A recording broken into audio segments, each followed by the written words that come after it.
and welcome to episode 146, as my voice breaks because I just hit puberty yesterday. This is the So Video Games podcast, where we talk about any game at all, including new stuff, old stuff, and anything in between. If we are playing it, we will be talking about it. Today we are recording on September 1st, 2019. Make sure you pay your rent, everybody.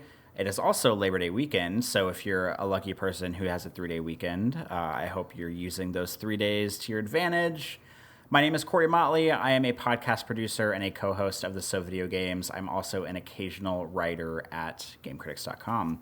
I'm also 50% of this show. Joining me, as always, is Brad Galloway. He is my co-host. He is the editor of Game Critics. And most important of all, he is my partner in crime for every single episode of the So Video Games show. How are you, Brad? I am doing good.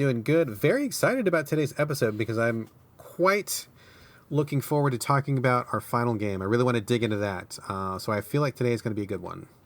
Me too. I actually, before we started, we already recorded Banter, everybody. By the way, Banter's back for anybody who is missing it. Banter is back. It's back.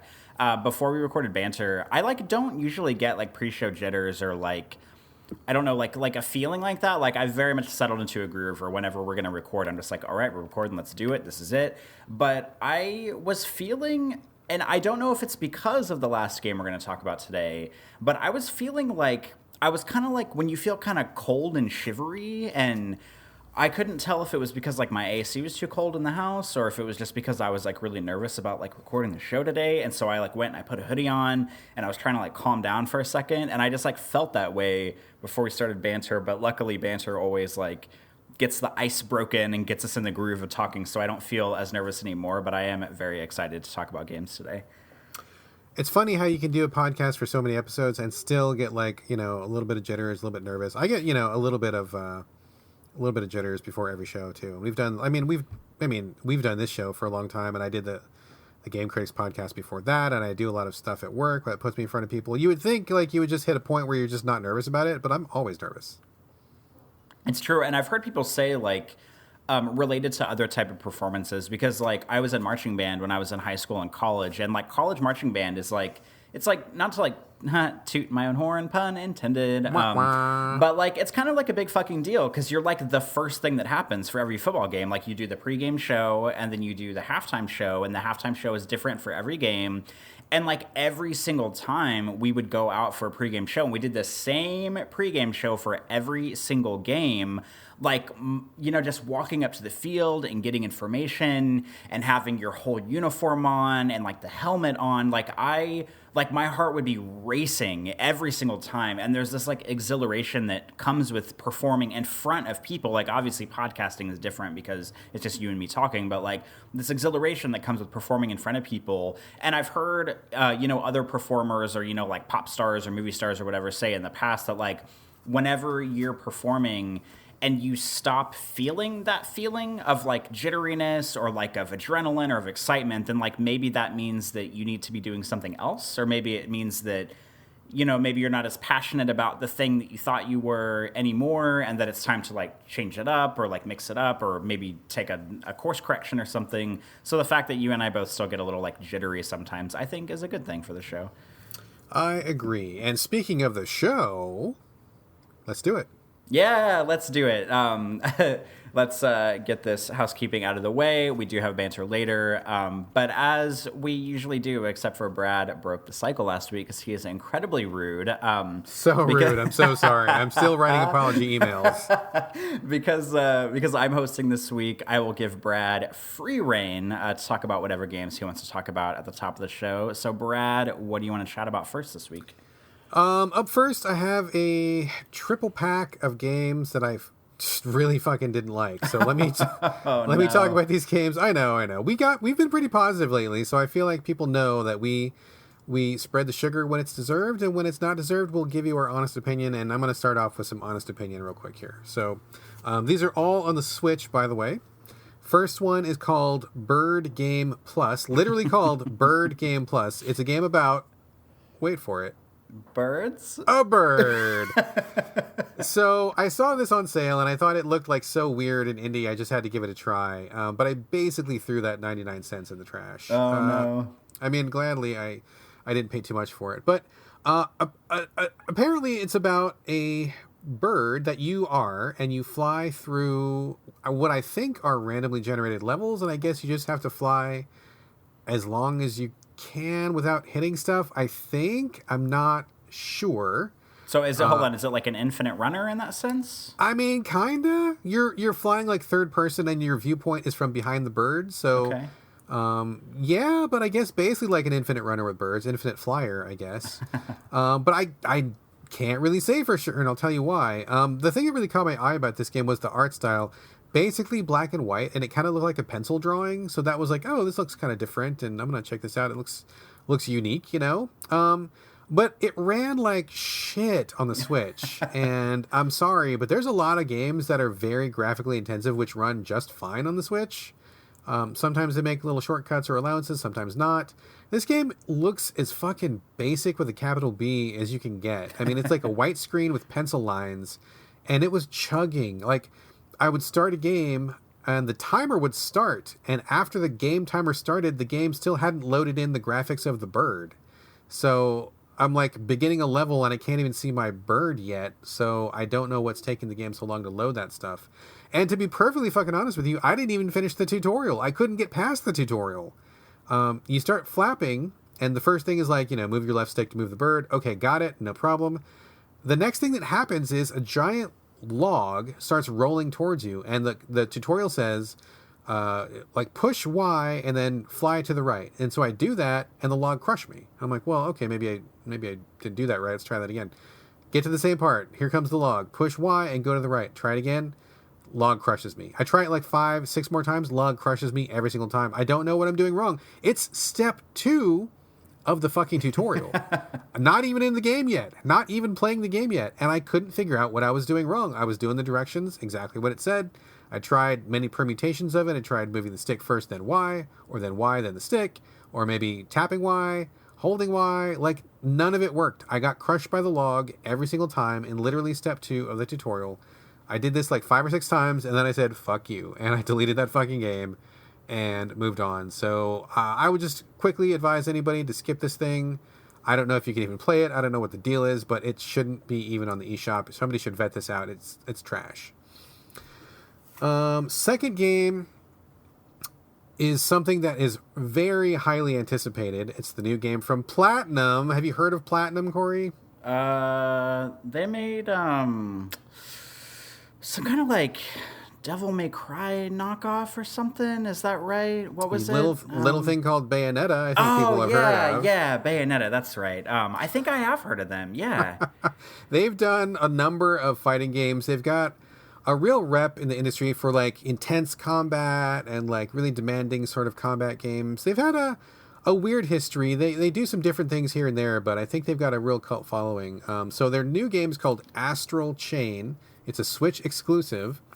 I've seen videos of it since, I think, E3. I was really excited for it. I'm not the biggest Platinum fanboy. I'm about 50-50 with them. I love half their games, and I do not love their other half of their library. But I like their style. I kind of like what they're going for. And even when their games are a miss, there's usually something interesting about them anyway, even if I don't end up liking them that much. But Astral Chain looked really cool. It was a third-person...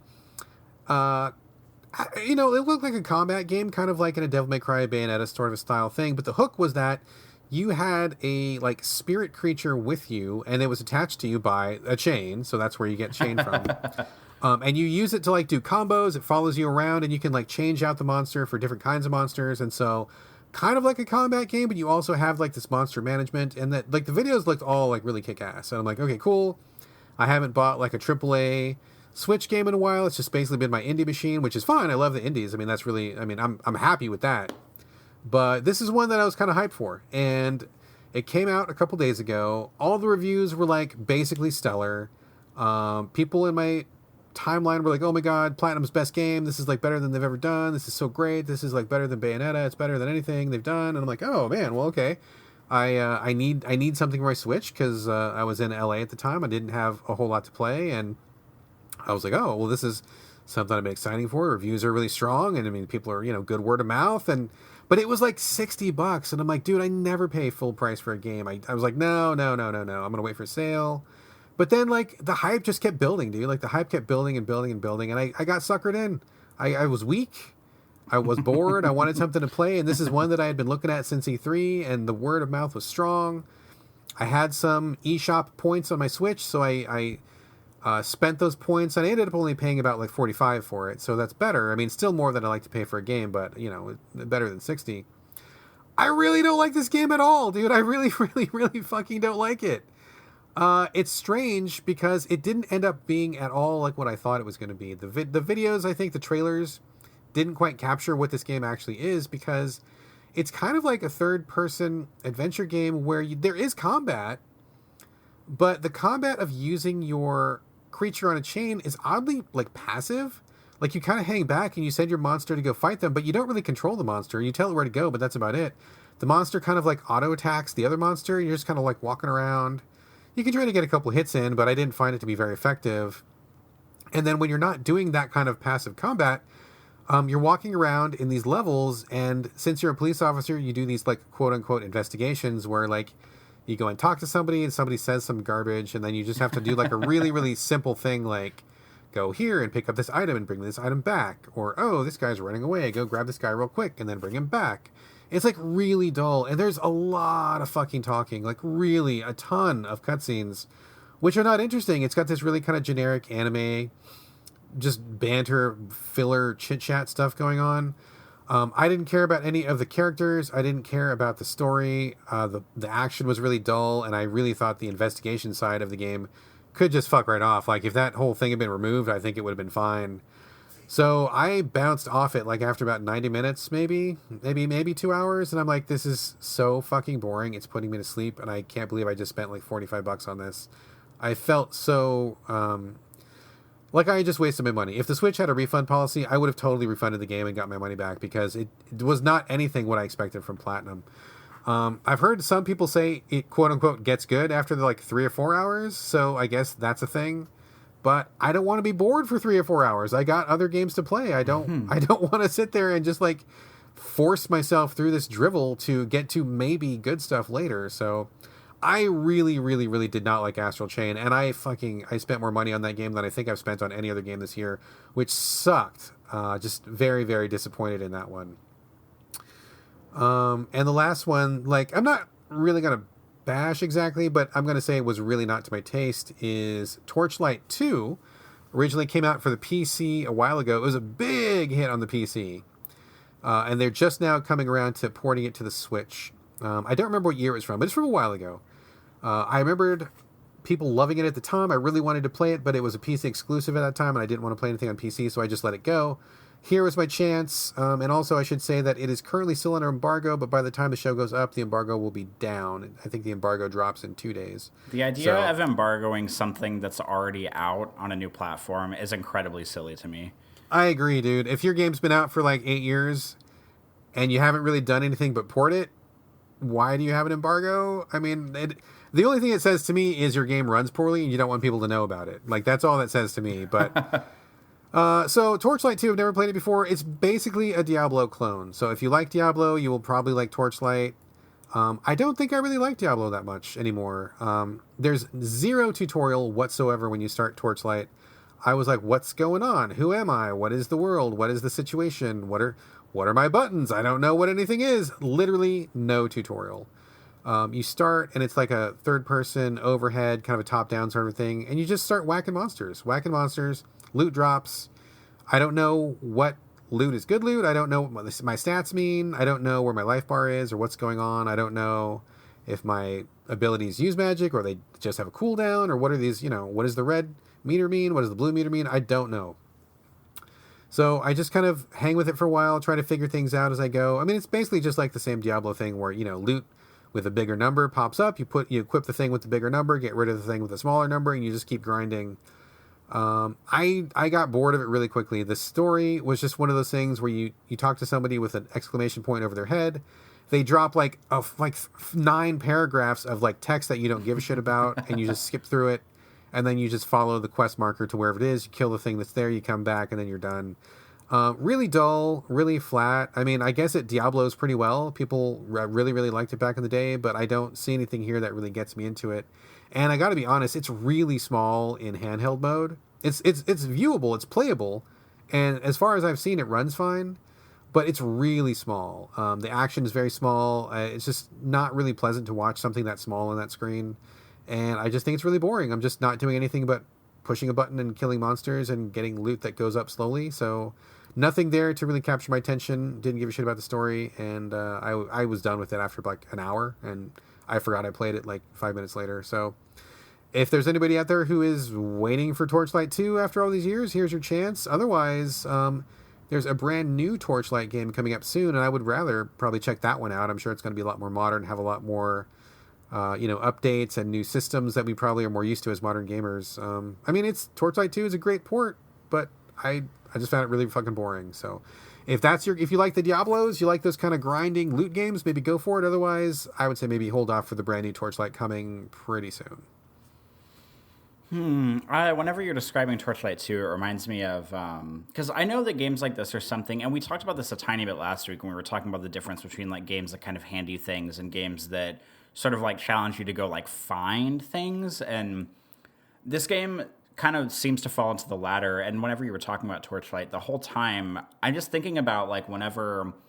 like Borderlands came out and everybody was like in love with Borderlands, and it took me like a year probably to get around to playing it just because I was playing other stuff. And then I finally like rented Borderlands and I played it, and not for very long, mind you. And like that's kind of what I thought about Borderlands, and I was playing it. Like, yeah, it's different because it's like a first-person shooter and it's, post-apocalyptic, it's cel-shaded, whatever, very stylized, very beautiful game. But the whole time I was playing it, I was just like, okay, I go talk to this person. They give me 8 paragraphs of stuff that I don't care about at all. I go to like some cave somewhere. I kill something. And then I go back to that person so they can give me 4 paragraphs and then like a prize. And they give me a gun that has like 0.2 damage better than the gun I currently have. So I have to keep checking my inventory every like 35 seconds to make sure I'm equipped, because you get a new gun like every 4 seconds in that game. And so you're like checking your inventory all the time just to equip the gun that has like a slightly better damage or slightly better reload time or whatever. And like, I just can't, like, I know that those games have a huge market. I know people love them. I know people love the grind and they love getting new stuff and they love, equipping more weapons and customizing themselves. But I just can't, they're not for me and I can't get behind it. And that sounds very much like Torchlight, except for Torchlight is Diablo and Borderlands is first-person shooter. I was really bored with Borderlands also. I just, like exactly like you said, you're checking your menu every 5 seconds because you get guns, like you're drowning in guns and like these tiny little upgrades that don't really mean anything. And the story was fucking dumb and I just like had no interest. Kind of the same thing in Torchlight too. Like I didn't care about, 0.02 up, of endurance if you put this specific sword on, and just like a lot of just fiddling with shit and just like I didn't give a fuck about any of it. I mean, I think that kind of stuff can work in a certain context or if you really care about the game, but I really didn't care about the game. Interesting little side story, by the way. I'm still playing ELEX. I fucking love that game. That game is great, dude. I'm not going to talk about it extensively, but I will talk about it once I finish it. I'm going to definitely try to finish it. It's really, really, really, really, really good. But I was actually just, it's like the polar opposite of Torchlight, because you start out at ELEX with like a shitty weapon and you can buy weapons, but you're probably not strong enough to equip them for like several hours. So like, you grind, you get some levels, you try to save up enough money. Money's really tight in that game. And you finally get like the sword and it's like, maybe like, it's like a +3. But then it feels like, like you really like are better. Like that's a noticeable difference because you've used the same sword for like 6 hours. And so like they don't drown you in loot. Like I think the entire time I've been playing ELEX, I'm probably about 40 hours in. I've had exactly 2 different sets of armor the entire time. And I found the sword that I'm using now. I think I found it about 16 hours after I started the game. That was only my second sword that I have equipped. But when I got that sword, the second sword, it was such a huge step up that I felt like a complete badass. Like it was like super significant and super meaningful. Like it made the 14 or 16 hours of like having the shitty sword totally worth it, because when you get the new sword and it's actually fucking awesome, you're like, yes, I'm fucking awesome now. Like, this feels so different than it did 5 minutes ago. You go back to those guys that kicked your asses, and you kick their fucking asses, and then all of a sudden you're like super strong, and like all these things that were brick walls to you, like you're just knocking them down. And so, I mean, literally 2 weapons equipped in like 40 hours is like absolutely the opposite of something like Torchlight or Borderlands, where you're switching weapons like every 30 seconds. And to me, I much rather prefer the fewer weapons model, because it just feels so much better. It feels so much more important. Like when you find something, I mean, like when I found the sword that I got, it was like in the middle of nowhere. There was a really couple of tough monsters. I decided to take them on for no reason, just because I was feeling, salty. I'm like, fuck you guys, I'm going to start a fight with you. I fight these monsters. It was really tough. I died like 10 times, had to reload 10 times. Finally killed these monsters who were in the middle of nowhere. It wasn't a quest or anything. It was just monsters in the middle of nowhere that caught my eye, right? So I go kill these monsters, reload a bunch, finally fucking kill them. And as I'm looting their bodies, I notice that over like in the corner of their cave, there's just like a sword stuck there. And I pick up the sword, and it's like way fucking better than what I've got. And I'm like, oh my God, this sword's like amazing. And it's just like, I just found it. Like nobody told me to go there. I could have easily walked right by it, and I never would have ever found it. And that feeling of discovery, of like organic, natural curiosity, rewarded with this thing, which is like a hyper tangible improvement, like crazy upgrade. It was like the best feeling ever, dude. Like so much better than finding like another plus 0.25 increased damage gun or something. I'm not saying that the Borderlands or the Diablo model doesn't work. I mean, obviously it works for a lot of people, but I think you have to be really careful about it, and I think it's really easy to like overdo it. So anyway, just a little contrast there. I like the way that ELEX does it better, but I do see value in the Diablo model. But man, when I got that sword, oh dude, I was like, I fucking told my wife about it. She didn't give a shit. She didn't give a shit that I found this sword. But I'm like, honey, I'm so excited. I got to tell you about this sword. She's like, what? What game are you playing? The game I've been playing for like 30 hours. Oh, what about it? I found this fucking sword. Oh my God, it's like so great. She's like, okay. I'm like, no, you don't understand. I've had this shitty sword for like 16 hours. I haven't been able to kill anything, and now I'm killing all these guys. It's fucking cool. Okay, good. I'm happy for you. I need some fucking love from you right now, because this sword is the best. Anyway, that's how excited I was about finding the sword, and that's what a great feeling it was. I love that feeling. Diablo does not give me that feeling. Torchlight 2 does not give me that feeling. But ELEX gave me that feeling. I'm going to stop talking about it now. I will talk about ELEX later when I finish it. I fucking love that game, though. But now, that's all I have to say about the 3 games which I gave a dismissal to. Sorry to start off on a negative, but I feel like we're going to end on a positive. But we'll get there. We'll get there. Corey, I'm going to turn it over to you. I don't even know this game that you're talking about. I've never even heard about it, and I read game news every single day.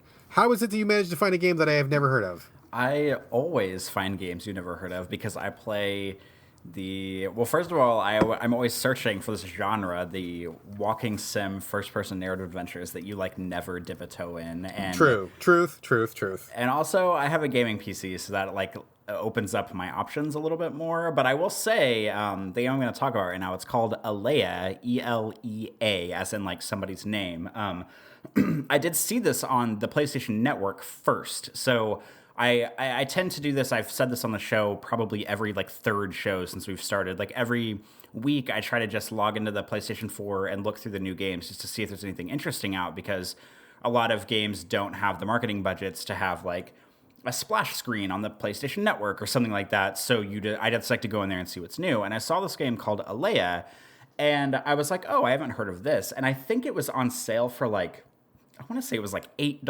or like $7.50 or something. And I was like, okay, well, that's a really reasonable price. I've never heard of this. I can't remember if the tile for it like looked interesting, but I clicked on it, and it was like this sort of like sci-fi first person looking game. And I couldn't really tell a whole lot about it. But whenever I looked at it, I just knew in my heart that this was a game that had come out on PC and had just made it to PlayStation 4, because we've been revisiting this so much lately. So I immediately jump on my computer, open up Steam, and would you believe it, that it came out on PC before it came out to PlayStation 4. So I feel bad for Sony, because this has been happening a lot where I find these games on PS4, and I'm like, well, maybe I'd rather buy it on PC, and then I buy it on PC, and Sony does not get any of my money from that. So I bought ELEA on PC, and the kind of confusing thing about ELEA is it looks like, I can't really tell, I haven't deep dived on this, but it kind of looks like they originally launched it as like they were going to do like an episodic type game. And then it looks like they just kind of ended up releasing the whole thing. Because like when you search for it, you can find ELEA Episode 1 on Steam. But then you can also just find ELEA, which is like the whole game. So I don't really know how they did it. But this is a first-person science fiction narrative adventure game, a.k.a. a walking sim, where you play as I looked at the website for this earlier to like try to get like their story details off of it, because full disclosure, I started this like a week and a half ago and I have not gotten back to it, but I do like it. So this is going to be like a pretty early impressions thing.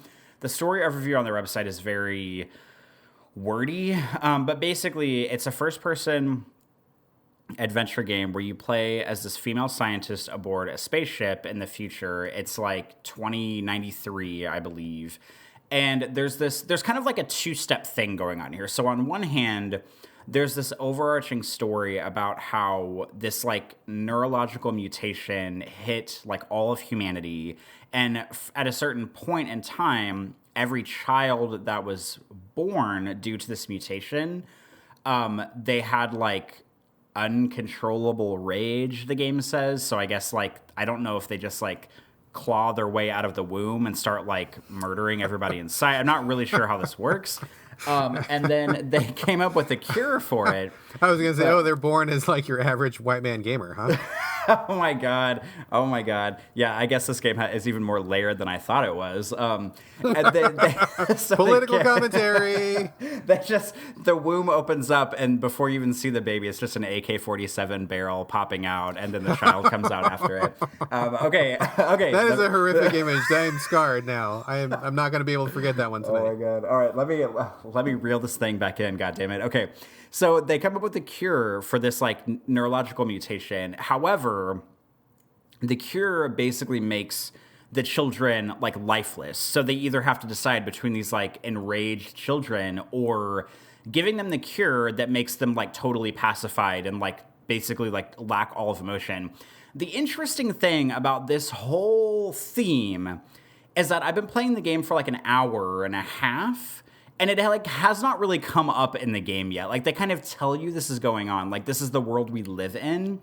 But the immediate thing that you're doing in the game is you're playing as this female scientist who's married to another like space exploration dude. He goes off on this big spacecraft that's going to colonize some planet somewhere. This is very like par for the course sci-fi.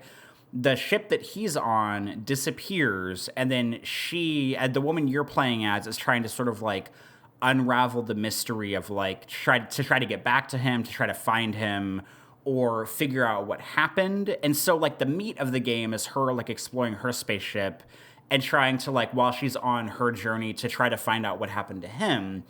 But the other thing, there's so many things going on in this game. I know, you're just like listing all these different things. Jesus, this game is like way more complicated than I originally thought it was. But this is a good thing, though. I want to be clear about that. The other thing that's going on is that she sometimes, and the game hasn't been really upfront about this, and this is something I love, which you'll know as soon as I start explaining it. She uses this like, kind of like I don't want to say VR, but she uses this thing where she kind of like, it's like a VR for her to like relive past memories.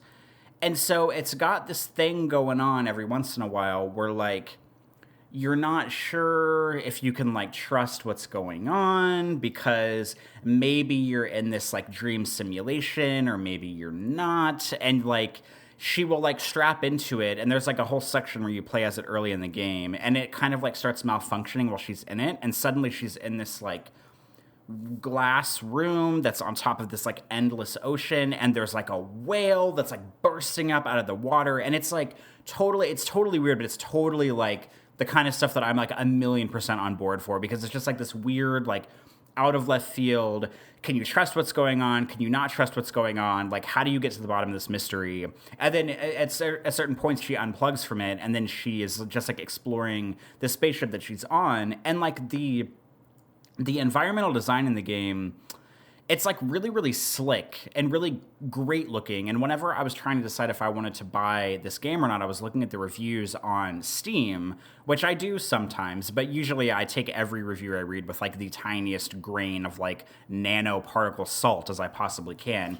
And there were a number of reviews that were like, oh, the environmental design is so great, but the story is kind of slow, and it's like takes a long time to get somewhere, and like maybe they should have put more money into like the story development because it's kind of slow.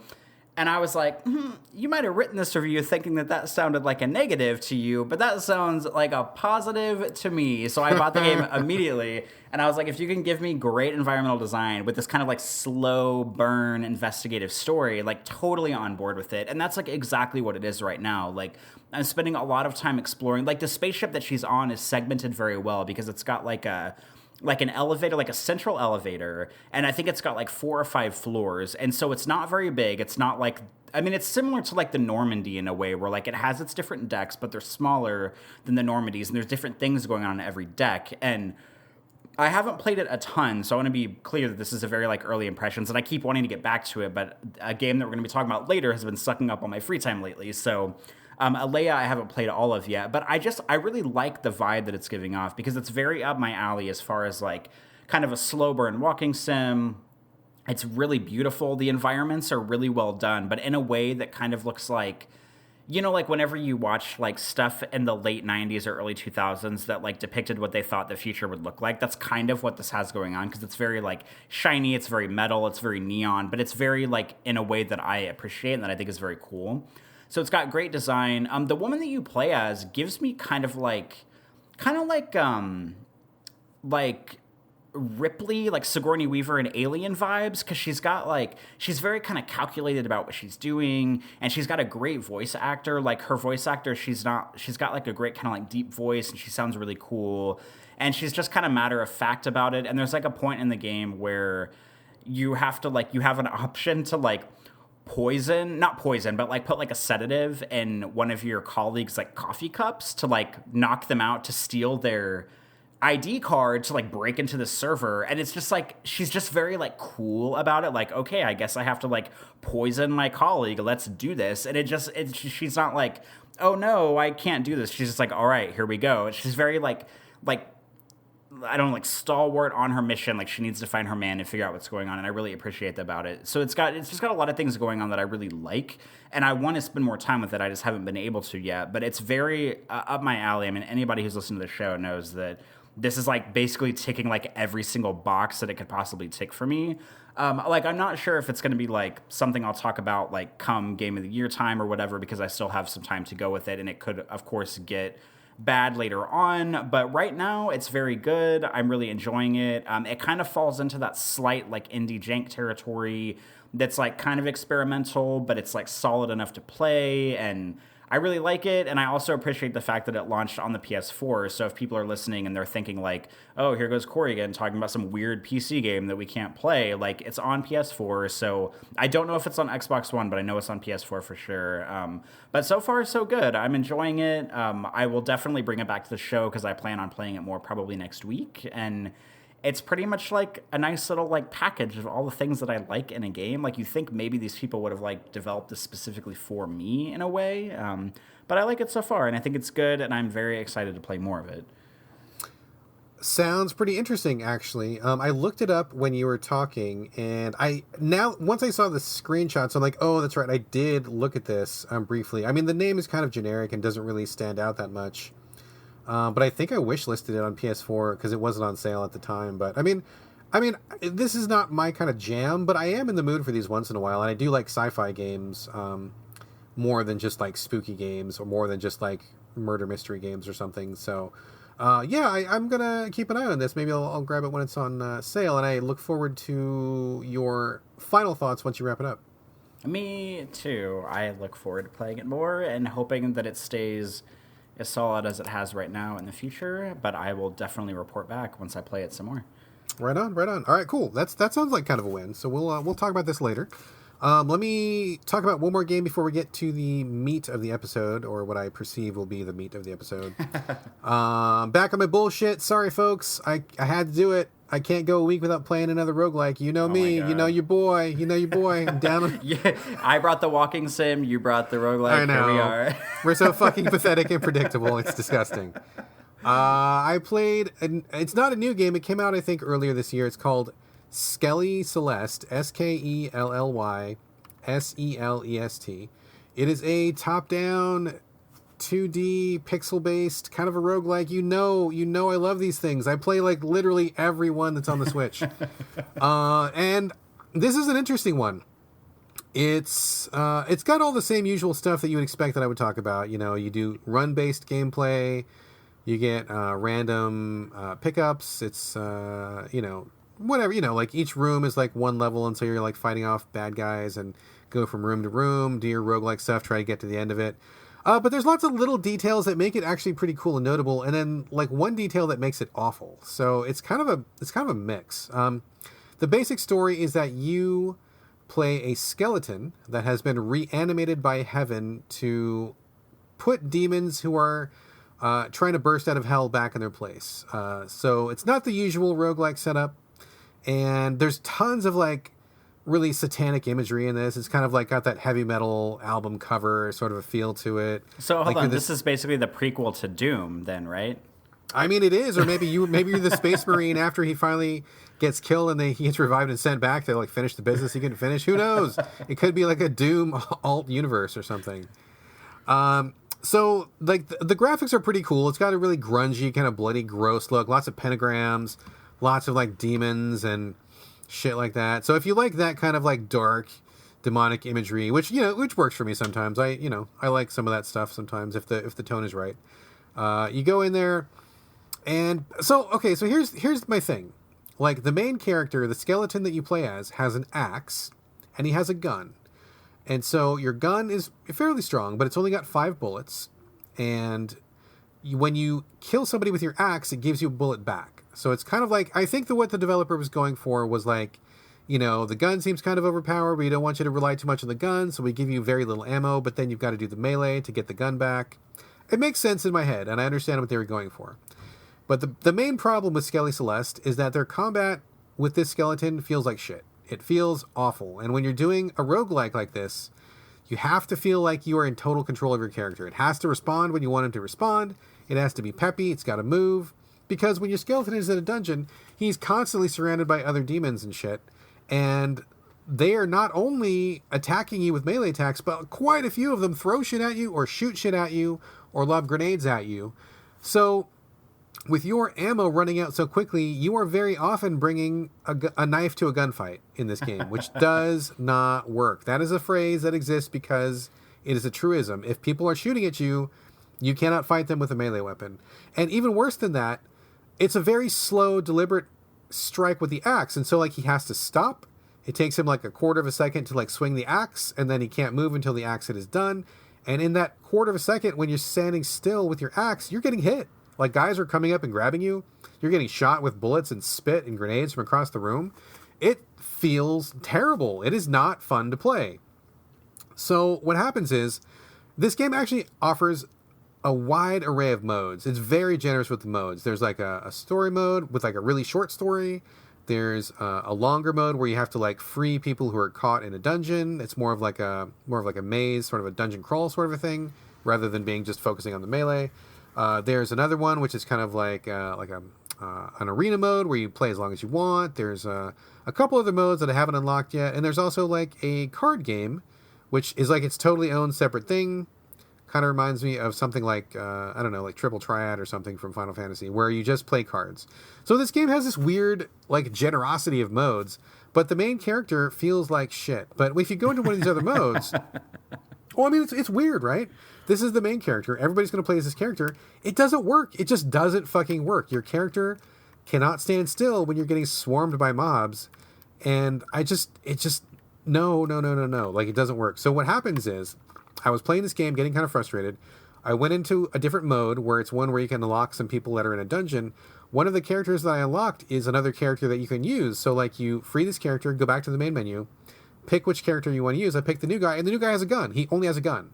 And so he can move and shoot at the same time, plus he can shoot in all the directions. And then once I started using this unlockable character, I'm like, oh, this game is much more fun now because I can control it. I don't feel stuck.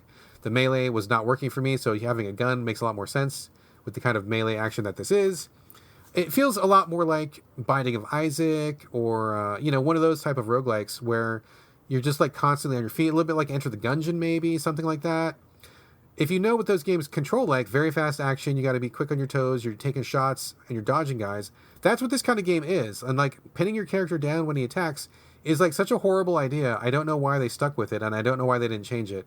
So that's a really big problem that really drags this game down quite a bit. But once you, or if you find that unlockable character, because I just found him randomly, I didn't know he was there, I didn't know that was an option, I just stumbled across it. Once you get the character who can shoot a gun all the time, then the game gets to be actually playable, and then it kind of is more fun. So I used that character for the entire rest of my playthrough, finished the story mode, I finished like a couple of other modes, got some high scores on some of the different modes that it offered. I spent some time with the card game, that was okay. I mean, it's not bad, it's got, I like the flavor of it, it's pretty generous with its power-ups during a run. As any good roguelike, you pick up power-ups as you go, and this one is quite generous with them. You get a guaranteed one after every level. So if you can stay alive for the first 2 or 3 levels, you'll be pretty strong by that point, and you have a real good chance of finishing. So I like that the loops to finish the game are small. You can finish a run in like half an hour or maybe even less, which is good, very good for a roguelike. Power-ups come fast and furious. That's also really good. It's got a lot of modes. It's also really good. I like the demonic theme, and the art is really good. Tons of stuff to dig into. Like it's all like really good, except for like the main character sucks and the combat's terrible. And I can't wholeheartedly recommend this game because it doesn't make any sense that you have to unlock a hidden character before the game starts to even feel playable.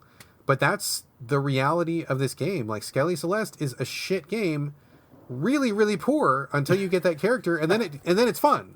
So that puts me in a really awkward place as like a reviewer or as a person talking about this game on a podcast, because I can't recommend a game if you have to do some secret shit to make it fun.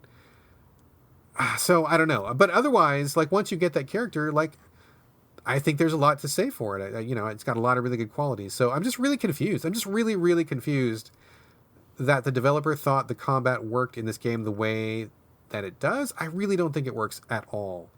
So, I mean, maybe he didn't want to be too close to something like Gungeon or Binding of Isaac. Maybe he wanted to do his own thing. But those games are those games for a reason. It's because they work that way. And doing something different does not mean it's going to work guaranteed. And I think that's kind of where this game ended up. The main mode doesn't work. But if you get into that little bonus mode with the bonus character, pretty fun. And I would recommend it to people who like roguelikes. So just, I guess, know that going into it. Like your job, if you buy this game, is to unlock that new character ASAP because it's not fun until that point. But once you do, smooth sailing. So a weird kind of half and half.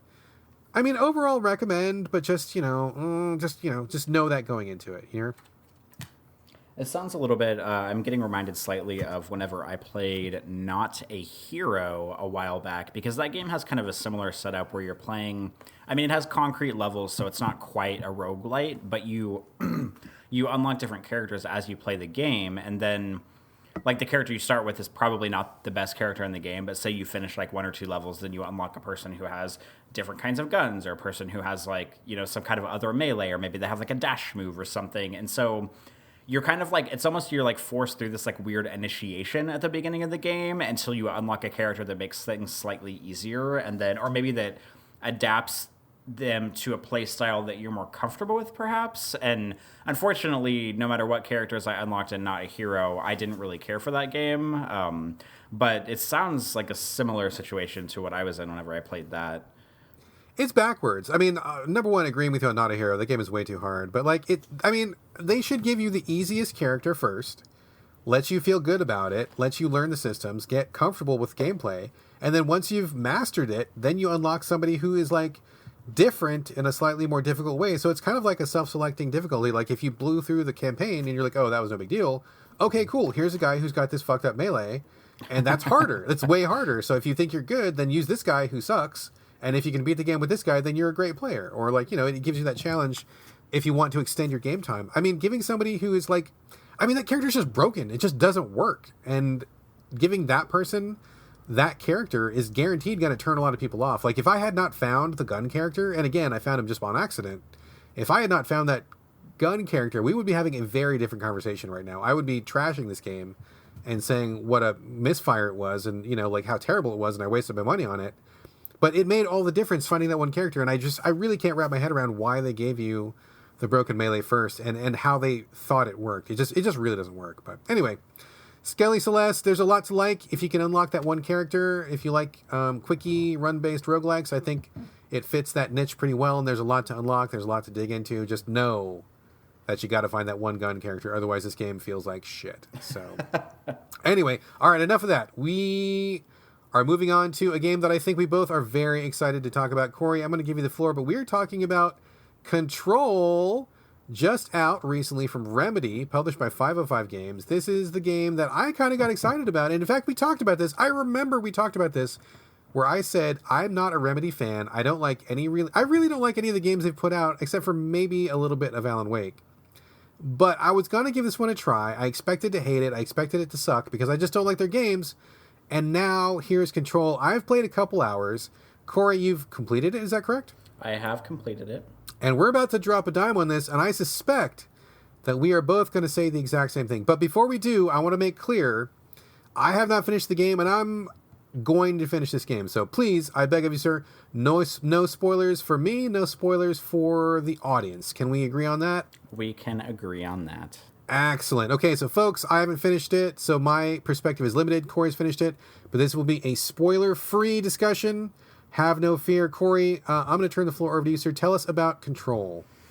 Yes, so Control, Remedy's newest game. Remedy is famous for, perhaps most famous for Max Payne, which came out on PC a million years ago, and PlayStation 2, and then was later ported to everything. I have it on my goddamn iPhone, as a matter of fact, which plays surprisingly well. I want everybody to know that. The iPhone version of Max Payne is actually pretty good.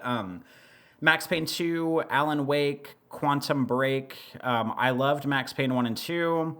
I was very excited for Alan Wake based on how much I loved Max Payne 1 and 2. I thought Alan Wake was hot-ass garbage. And then I played Quantum Break, hoping that my love of Max Payne 1 and 2 would be reinvigorated with Quantum Break. And I thought Quantum Break was really dumb, too. So I was very hesitant to play Control because it looks really good, but this whole Remedy thing going on where like they put out these games that look really good or they have really good premises or whatever, and then I played them and for one reason or another I just can't quite get on board with them. So I was very hesitant.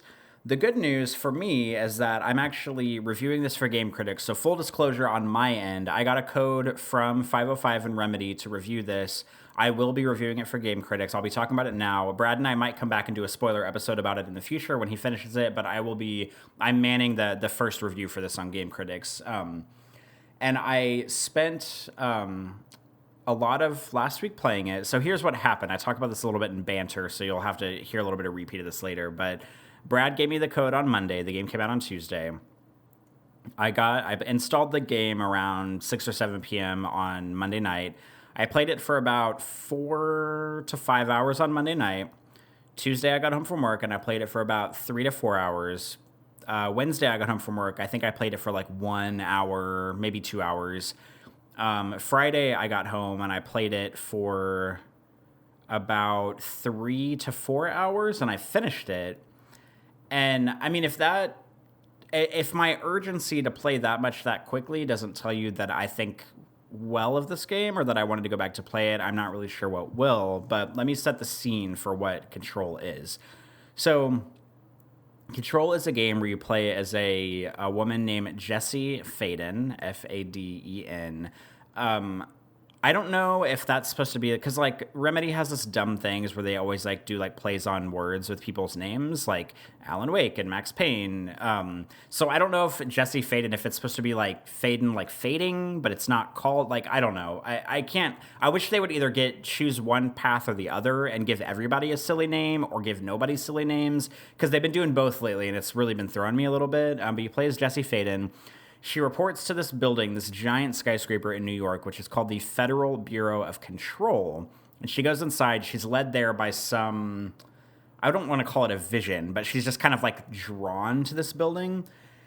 And she goes in and I don't even know how to describe this game. Like, basically, she finds out that she's been drawn to it for a reason, and she goes to, like, the CEO or the director's office, facing, like, no resistance upon entry to the building. As a matter of fact, the building is pretty much deserted when she gets there. And she finds out at the very beginning of the game that the director has passed away, and there's a gun next to the director's body in his office, and she picks up the gun and suddenly is sort of like thrust into this strange world where this building that she's in doesn't quite adhere to the laws of reality, the laws of time and space, the laws of physics. Like, there's some, like most Remedy games, there's some like kind of weird supernatural thing going on here, perhaps science fiction, maybe, where there's some kind of like enemy host thing that has been unleashed in this building. It's somehow sequestered to the building, but it's been unleashed in the building, and there's no like, I mean, you go to one floor and the ceilings are like 10 stories high. You go to a different floor and everything is small. Like there's no like laws here that's like keeping the physicality of the world intact, which I think is amazing. Because you never quite know what you're going to get whenever you're going into different areas of the game. But the more interesting thing, and this is something I heard tossed around when reviews started going out for the game, is that I didn't know about beforehand, is that this game has a very heavy sort of like Metroidvania-like exploration path to it, where there's sort of like a central area, and there's like an elevator that takes you to different floors. So you'll be revisiting some of the same areas over and over again. There is a fast travel system, and there's like a key card system where you'll get different key cards over the course of the game, and it'll let you come back to areas that you were in originally and kind of like access new and different areas from those. So there's a lot of value in exploration and in backtracking, but not backtracking in a way where the game is like, hey, we're going to make you spend 45 minutes like running across this map to go back to the other room, because it does have a good fast travel system. But there's a nice, like, it kind of reminds me of Batman Arkham Asylum too, because that was like Metroid done in 3D really well, and it has sort of the same like layout as that game does, where you're kind of revisiting a lot of the same spaces, but maybe finding new stuff or new unlocks in the new spaces. But the meat of it is exploration. You're exploring this strange FBC building, and it's a lot of third-person combat. There's a lot of exploration, not very much platforming, although there is a jump button and a climbing mechanic. But it's a lot of third-person shooting. She has a gun, and over the course of time, she develops different sort of like powers, I guess you could say. One of the first ones she gets is like a telekinesis type power, where she can basically lift any item in the environment and like keep it hovered in the air for as long as you're holding R1.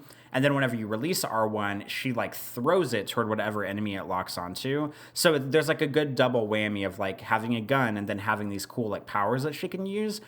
And the gun does not require bullets, so there's not ammo pickups, but it does recharge. It's very similar to like the first Mass Effect, where you can run through your clip, but you have to wait for the gun to recharge in order for the clip to fill up. So it has a nice balance between like you shoot the gun until maybe you're low on ammo or maybe you're depleted of ammo, and then you like use your other powers while you're waiting for your gun to recharge, and then you use the gun while you're waiting for your powers to recharge. And it's got a nice balance between those. But the bulk of the game is exploring this building and sort of engaging in these one-off like enemy encounters that feature maybe one enemy, maybe like 20 enemies or something at a time, kind of using these action mechanics in order to progress through the game. I realized that was a very, very long prologue to how the game was, but did I leave anything out? Did I forget to mention anything, or did I go too far in describing that, Brad?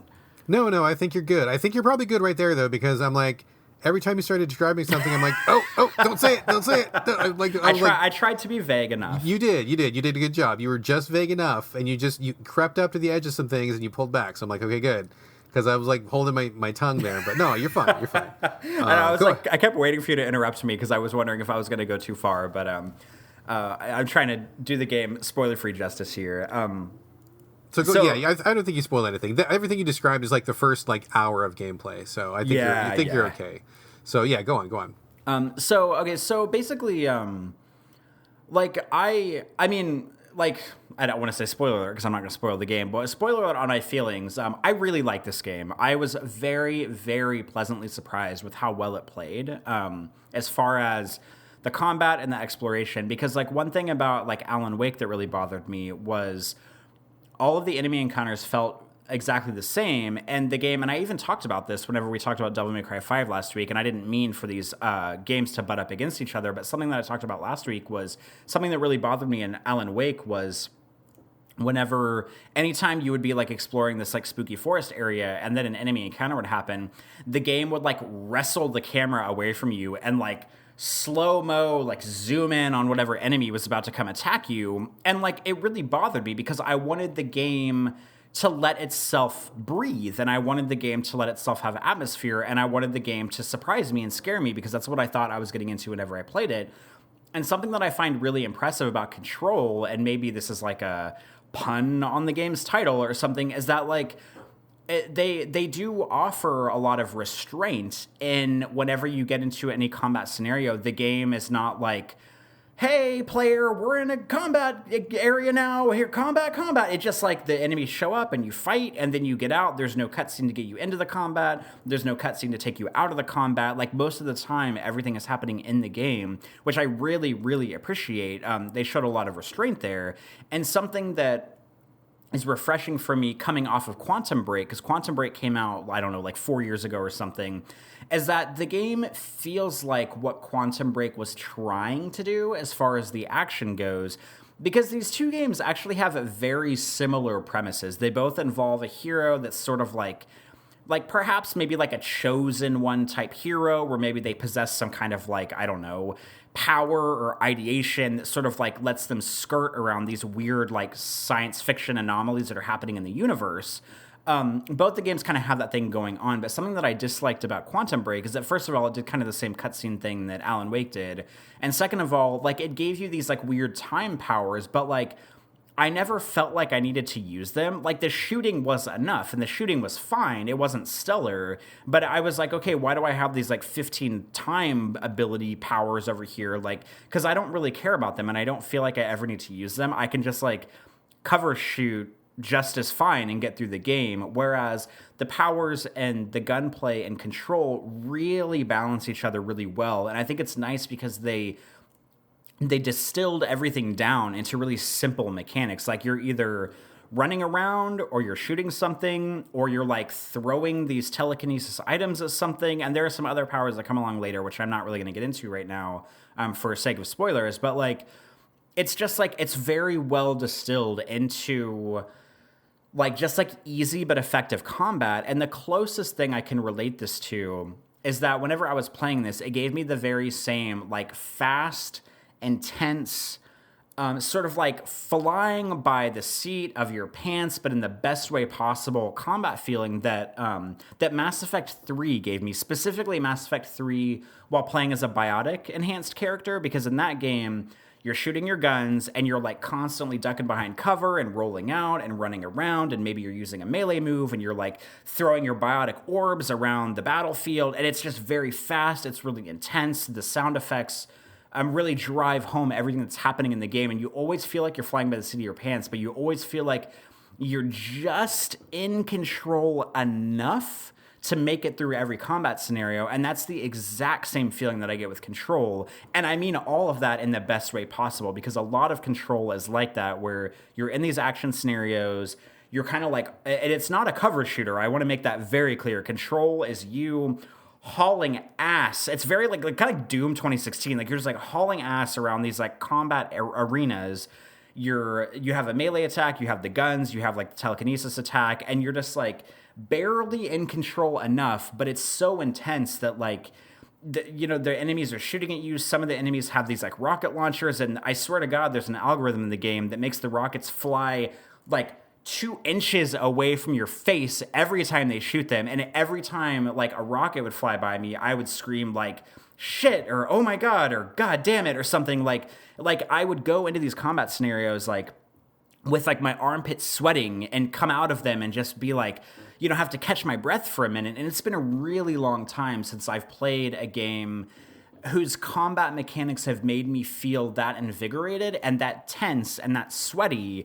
And it also got to a point where I really welcomed the combat, because a lot of the combat scenarios are similar, but I would get to a point, and I love this feeling, I adore this feeling, where every time I would like walk into an area and I saw like an enemy spawn in, or I got the feeling that like, you know, the enemies were about to come after me, I would just like, you know, it would be almost a moment where I would like crack my knuckles and be like, all right, motherfuckers, let's do this. Like, let's fight. And I rarely feel like that in a game, like where I just want to go head on and be like, all right, you sons of bitches, like, let's do it. I'm going to fuck you up. And that's how this game makes me feel. And I love that about it, because it captures that balance in combat so effectively that like gets my adrenaline pumping. That's not too hard. It's not too easy. I mean, there are some difficulty spikes here and there, but it just hits that sweet spot for most of the game where I just was thrilled every time the combat happens. But on the flip side, the game is not all combat. There's plenty of times where the game lets itself breathe, where you're just exploring these really interesting, like, dystopian sort of steel and concrete, like sort of like 1950s style office buildings. Like the visual design of the office setting is really interesting, and the game gives plenty of time for you to just like explore these areas without enemies popping out from every corner all the time. I was particularly impressed with that, where the game really lets you explore when it wants you to explore, and then whenever it's ready for combat, it puts the pedal to the metal and it forces you into these incredible combat scenarios. But it's often in games where I just want to look around at stuff, but the game is like, all right, enemies, guns. And this game really like compartmentalizes its exploration moments really well to balance with the combat moments. And I cannot believe I am speaking this highly of a Remedy game after the last two of them that I've played. Like, I love this game, and I think it hits such a great balance with combat and exploration, and the combat itself is so well balanced. And I'm hoping, Brad, that after my long preamble about how much I'm enjoying this game, that you're going to mirror those feelings, I hope. See, this is why I like doing the podcast with you, dude, because okay, spoilers. I think this game's awesome. I think it's really, really good. I think it's so far. Granted, I've only played like 2 or 3 hours, but I can already say I like it better than any game Remedy has ever made before. Like, even just on these couple hours, it's already them firing on cylinders that they didn't even know they had before. I don't know what happened. I don't know who they hired. I don't know what changed. This feels like nothing that Remedy could have done before. I don't know what happened, but they have their head in a different place now, and it is an entirely better place than it's ever been. And the reason I love doing this podcast with you is because you focus so much on the combat, and you were describing the combat in ways that make total sense, and I totally get what you're saying. Except I wouldn't have led with the combat, because I actually like the walking around and exploration parts. And so while I usually end up being like the action guy sometimes, and you usually like the walking sim guy, I feel like with this particular game, we're kind of flipped, because you're digging into the combat, and I'm like, yeah, the combat's good, but like, I actually like just the walking around and the exploring part. So, I mean, I agree with you. The pace. Okay, so like, let me back it up a little bit. What I like about this game, the thing that got this game on my good side initially, is that they have done an incredibly masterful job of setting up the world, setting up the character, setting up the situation, the context, everything that's happening. And this is a very fantastical game. It's very abstract. In some ways, there's a lot of dream logic. In some ways, and they even call it out in the game as well. They call it right out and just say, "Oh, you have to know dream logic to do these things." There's a lot of Elder Gods kind of flavor to it. They don't name Elder Gods. I don't even know if that's even a part of it. But being the Cthulhu fan that I am, and being familiar with those works, there's a lot of that flavor of like alienness, otherness, really things that do not cohere to the human experience, and then a human like witnessing those things, and like what would that mean? The shape of the building, they call the building the oldest house. Is that right? Yeah, I think that's what they call it. What a fucking cool name that is. And what a cool building. I love this building. I usually can't stand it when things change, or when you get lost, or when you have a kind of, when like navigating the game like this in a confusing dream logic way is part of the game. I usually hate it. but I actually love it here because they have taken enough time to establish the world. And I'm not going to spoil anything, but like the writers really fucking took the time to think about who is our main character. What is she bringing to the table? How would she react when she got to this building? What is this building? This building's fucking weird. How would anybody react when they got here? What are the rules that govern this building? Well, you're going to have to find that out when you get here. Clearly things are not like your normal office building, but they do such a good job of like layering things in and making it all make sense. And every time I had a question in my mind about something, they kind of addressed it in a way or two. So I feel like that really paid off because that warmed me up to a number of mechanics and a number of aspects of this game that I think ordinarily would have turned me off. But because they took the time to like walk me into it slowly, to set it up properly, and to explain to me as the gamer what they were doing, I think it all came together really brilliantly. And I do agree with you 100% about the pacing. The pacing is great, and that absolutely sells the game on a whole other level because it's absolutely not just combat. I mean, I think that's one problem that Remedy games have traditionally suffered from. Too much fucking gunplay, too much fucking combat. And in this game, you have clear areas where you are just chilling. You're just exploring the building. You're just talking to people. Like, there's people to talk to. Like, how crazy is that in a Remedy game? That's crazy. You know, like, it doesn't come up that often. And so you have time to, like, explore things. When you get done with the combat scenario, you can look around. There's always something interesting to look at. And another thing that's really interesting for me in this game is that I got the advice before I started to read all of the documents. And you know me, dude. I fucking hate reading documents. I hate reading files. I hate doing that shit, listening to audio tapes. Oh my God, kill me, dude. I'd rather do anything than listen to a fucking audio tape. But because the developers took the time to make it make sense, it would make sense for my character to want to read these things. It would make sense for my character to find that audio tape and listen to it. Again, not going to spoil anything, but it makes sense in the context of the world, and because it makes sense in the context of the world, I find myself doing things that I ordinarily would not do because I want to, like, get into the game and play my character the way she needs to be played, and I want to be true to who I perceive her to be, and she would do these things. Again, not going to spoil it. So I love that they do that, and I love that they took that time to set that up. More developers need to do that. More developers need to think about motivations, think about their world, think about what they're designing and why, and then get rid of things that don't fit. And so far, haven't finished the game, but so far, Remedy has done like a mind-blowingly good job of doing that, and I'm just stunned. I'm just stunned because I really didn't think much of them as a developer before this game, dude, honestly. Like, I kind of sort of liked Alan Wake, not all the way, but I kind of liked it, and I thought the rest of their games were trash. I really didn't like them. And this game is just, like, grabbing me on a whole other level. Like, really, really, really surprising. I think the combat is great. It's difficult. I mean, it's not super hard, but I've died a bunch, so it's not like a breeze. But I don't get mad at it, and I feel like I can do better, and so it's done a good job of like leading me along that way. I will say one complaint though is the save system can fuck itself. I really oh my don't god! like... Oh my god! The checkpoint system is so bad.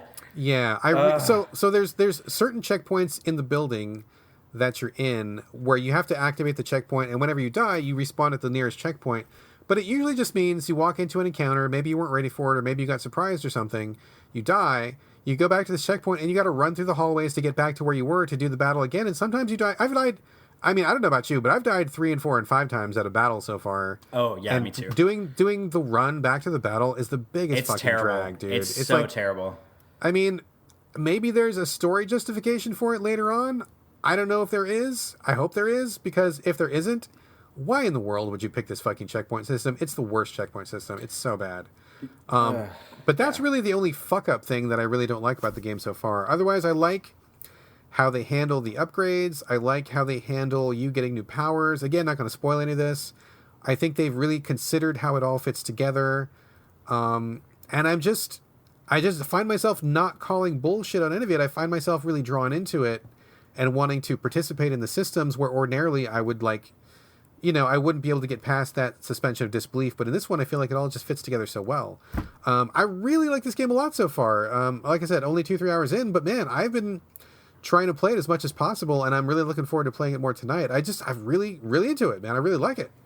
Okay, so I want to dive a little bit, because here's another thing where you and I both differ on this, which I think is really fascinating, because it seems like you God damn it, what is it about the show? Like, you and I are just, like, approaching this game two different ways. We're both loving it, but... And yet we still like it. Isn't that weird? Yeah. Yes, amazing. So the thing for me, and usually, I mean, we all know I'm, like, the guy who loves Deus Ex. I love looking through people's shit simulators. Like, that's totally my bag. But with this game... Okay, here... With this game, I think the dialogue is horrible... And picking up 50 goddamn readable documents in every room you walk in, that can fuck off. I do not have time. I'm not reading. I know that you should, and I all the things you just said, I totally understand it. Like, she would want to read this stuff. She'd want to listen to these audio clues or whatever.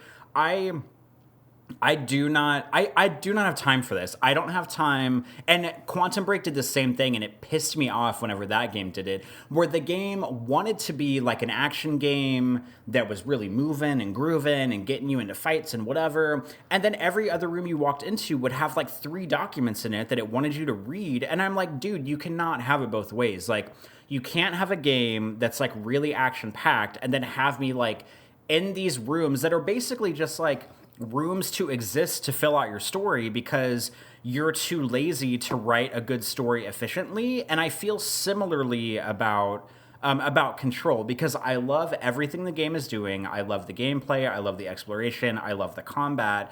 But when it comes to the story itself, I really don't care about anything that's going on. Like, I don't care about the main character. I don't care about the first, like, woman that she meets in the boardroom, who's kind of like her first point of contact in the game. Everything that they talk about, it seems like, to me, it seems like instead of the game being this really well thought out universe, sort of like maybe like in like the Matrix sense, where like they had like all of the T's crossed and all of the I's dotted before like the movie was even produced for Control. And I felt similarly about both Alan Wake and Quantum Break. So really my beef is with Sam Lake here, who writes all their games. I feel like Control, much like I felt about Alan Wake and Quantum Break, that instead of it being like a really well realized story, Sam Lake is just kind of making things up as he goes. And I've played a lot of games like this. I've watched movies like this. I've read books like this where, like, to me, and you might disagree and that's totally okay or whatever, but like, I don't care about anything that's going on in the game. I don't care about her. I don't care about the story. I don't really, and maybe it's because I don't need them to like justify everything that's going on in the game. Like, I understand the story threads. I understand some of the stuff that's going on. I mean, it's totally one of those games where it introduces the character and you know that the lead character has like a spooky past and like, you know, it's going to come out later in the game. And it's just like that stuff I don't really care about because this is a gamer's game. Like, you get like upgrades for yourself and upgrades for your weapon like all the time, and there's like a point system to upgrade your skills, and it's like super video gamey in that sense. And like that is really at odds to me with the game trying to like justify the stuff that's going on. And it also falls heavily under the like Metal Gear Solid problem of the game like the game having like too much dialogue. There's too much writing. There's too much dialogue. The same thing with Uncharted. The same thing with Metal Gear, where like the people who write the game, they think that because they have more writing, then it's better. But I'm more on the side of like, if they were more concise with what they were trying to explain, and if they didn't lean on these really bad like sci-fi tropes, and part of it is because I played Quantum Break, and there's a lot of weird parallels between the two games, where like there's some weird rift going on in the universe, but every character that you're around wears these magical vests that like don't let them experience whatever's going on. And the exact same thing happened in Quantum Break, where it was like, this time rift is happening, but we have these magic time vests. We can get out of the time rift. And it's just like this stupid shit that I don't care about, and I just think it's like a lot of bullshit. And like the game has too much writing, the characters say too much stuff, and like it's not. I just don't really care. Like every time a cutscene would happen, I found myself tuning out from what was going on. I didn't care what the characters were talking about. The lead character Jesse has a ton of like internal dialogue moments where like mid conversation with somebody, the game always does this thing where it like zooms in really close on Jesse's eyeballs, and that's like when she does her internal dialogue. And I'm like, how like elementary and pedestrian can we get here? Like, she's doing her internal dialogue and the game is zoomed in on her eyeballs. Like, did like a 10-year-old who just took their first like narrative writing class like design the cutscenes for this game? Like, that's very much the way that I'm feeling the story coming together, and I'm pretty dissatisfied with all of the writing, all the characterization, just like all of that going on, and I don't have time to like read all the books because there's so many goddamn files in the game. I would spend twice as long playing the game if I stopped and read everything that was going on. And I like exploring the world and I like seeing the world, but I don't like, especially for a game that has so much dialogue, having so much supplemental text in the world because the dialogue that they're writing in their bad cutscenes isn't good enough to tell me the story of what's going on in the game. And that's just like kind of a big sticking point in this game for me, is that I love everything it's doing, but all the story, all the characterization, all the dialogue, I just don't care about any of it. Just put me in your world, let me explore it, and that's all I need. I don't need this stupid like mumbo jumbo sci-fi story that's feels like it's being written as the game is progressing. Like, just give me the game and that's it, because the game is exceptional. The story, not so much for me. That is hilarious because we're totally coming at it from like totally opposite ends. Because I mean, you know, maybe it's just my Cthulhu side or whatever, but I really appreciate how they are approaching all that stuff. I mean, the way that they explain like the story bits and also the fact that they are taking the time to explain it. I know it may seem elementary to you, and maybe other people will agree. I've had a lot of other people say they didn't care for the story either. But I think that there's something to be said for a story that is able to be told clearly, especially when there's a lot of like really confusing, heady kind of stuff going on. And I feel like there's multiple layers that they're trying to work into the story. Again, not going to spoil it here, but I just really liked, I mean, I like the building. I like being in the building. I like exploring the building. And I like the character, how she would be in the building. Like, it all comes together very cool and like kind of like an X-Files Lovecraft sort of way. And so like that part is what I think really sells me really hard. If it was just the combat, I'd be like, okay, this combat's fine, but that wouldn't be enough to keep me into it, and I would have bailed on it by now. So like the story and I don't want to say the character exactly because I don't really feel too much for the main character, but I appreciate her as a character who's like exploring this world. Like, I don't really like her as a character. Like, I probably wouldn't buy a shirt with her on it or anything. But like, I appreciate what she's doing in her efforts to like unravel this mystery of what's going on and to kind of figure out what's going on in this building. I mean, basically, not to spoil anything, but she has been wanting to find the Bureau of Control for a long time. And so now that she's finally there, it would make a lot of sense to me that she would be like, yes, I want to explore every corner of this building because I've been wanting to get here for a long time, and I want to read these documents because I need more information. And so that part of it is really selling pretty well to me. Yeah, I mean, this isn't like Hemingway or anything. It's not going to win like a writer's award, but it's doing what it needs to do, and it's doing it efficiently, and it's also kind of like the frosting on top of the cake. And to me, the cake is not the combat, but it is the weirdness and the setting of the world. Like, I really like, and the combat's good. Like, I'm not dissing the combat at all. I mean, I think it's good, but that's not the draw. Like, I like being in this strange building that shifts and the dream logic that happens and her being lost in this strange building and trying to figure things out and meeting these strange characters. It's got like a Twin Peaks, X-Files, like Lovecraft sort of a thing. And I love like all those things. And so it's really hitting like all those notes for me in a way that Remedy has really failed to hit before. So I don't know if they hired a new writer or maybe they got a new editor or something. And I am very familiar with Sam Lake's bullshit. So ordinarily I wouldn't say that he was a good writer, but I don't know if he's got some assists this time around, but he's really popping this time. I really like what's going on here. And I just love the feeling of being in this building, having the quiet moments to explore, having the intense combat, but then stepping away from it and just being in the space and kind of acknowledging like the connection between the human world and then these other things that are happening. It's just really nice. Like, I really like the way it feels. I really feel that the Metroidvania-ish elements are coming together pretty well. That is really working for me, where ordinarily it probably wouldn't work for me. So it's just kind of like this weird random home run from Remedy where I was ready to think this game was trash, and it's popping. It's popping in all the right places. So I really, really like it a lot, and I'm very anxious to get back to it because I want to put some more time into it tonight. But yeah, I'm digging it, man. I'm really digging it. I also like how they handled like the side missions. I really like how they handle A lot of the other little aspects, which I'm not going to talk about now, but like all the little details, I feel like they took extra care in making sure that it all made sense. And I will say that reading the documents, again, something I normally fucking hate doing, hate listening to audio tapes, hate reading documents. In this particular game, it not only makes sense with the character, but it is actually filling in a lot of the world and answering a lot of the questions about what's happening. So I do feel like it is worthwhile. I don't know that I would recommend it to everybody, and if you don't like doing it, then maybe don't. But I'm digging it. I like it. And even though we are both approaching this game from very different angles, I think we both really like it a lot. Yeah, I do really like it a lot, obviously. I'm excited for you to finish it so we can do like a spoiler cast on it. Because I want to deep dive on some stuff that we can't necessarily deep dive on right now. But I do really like this game. It does have some faults. The checkpoint system, which we talked about, is like garbage. Fucking terrible. It's so garbage. Bad.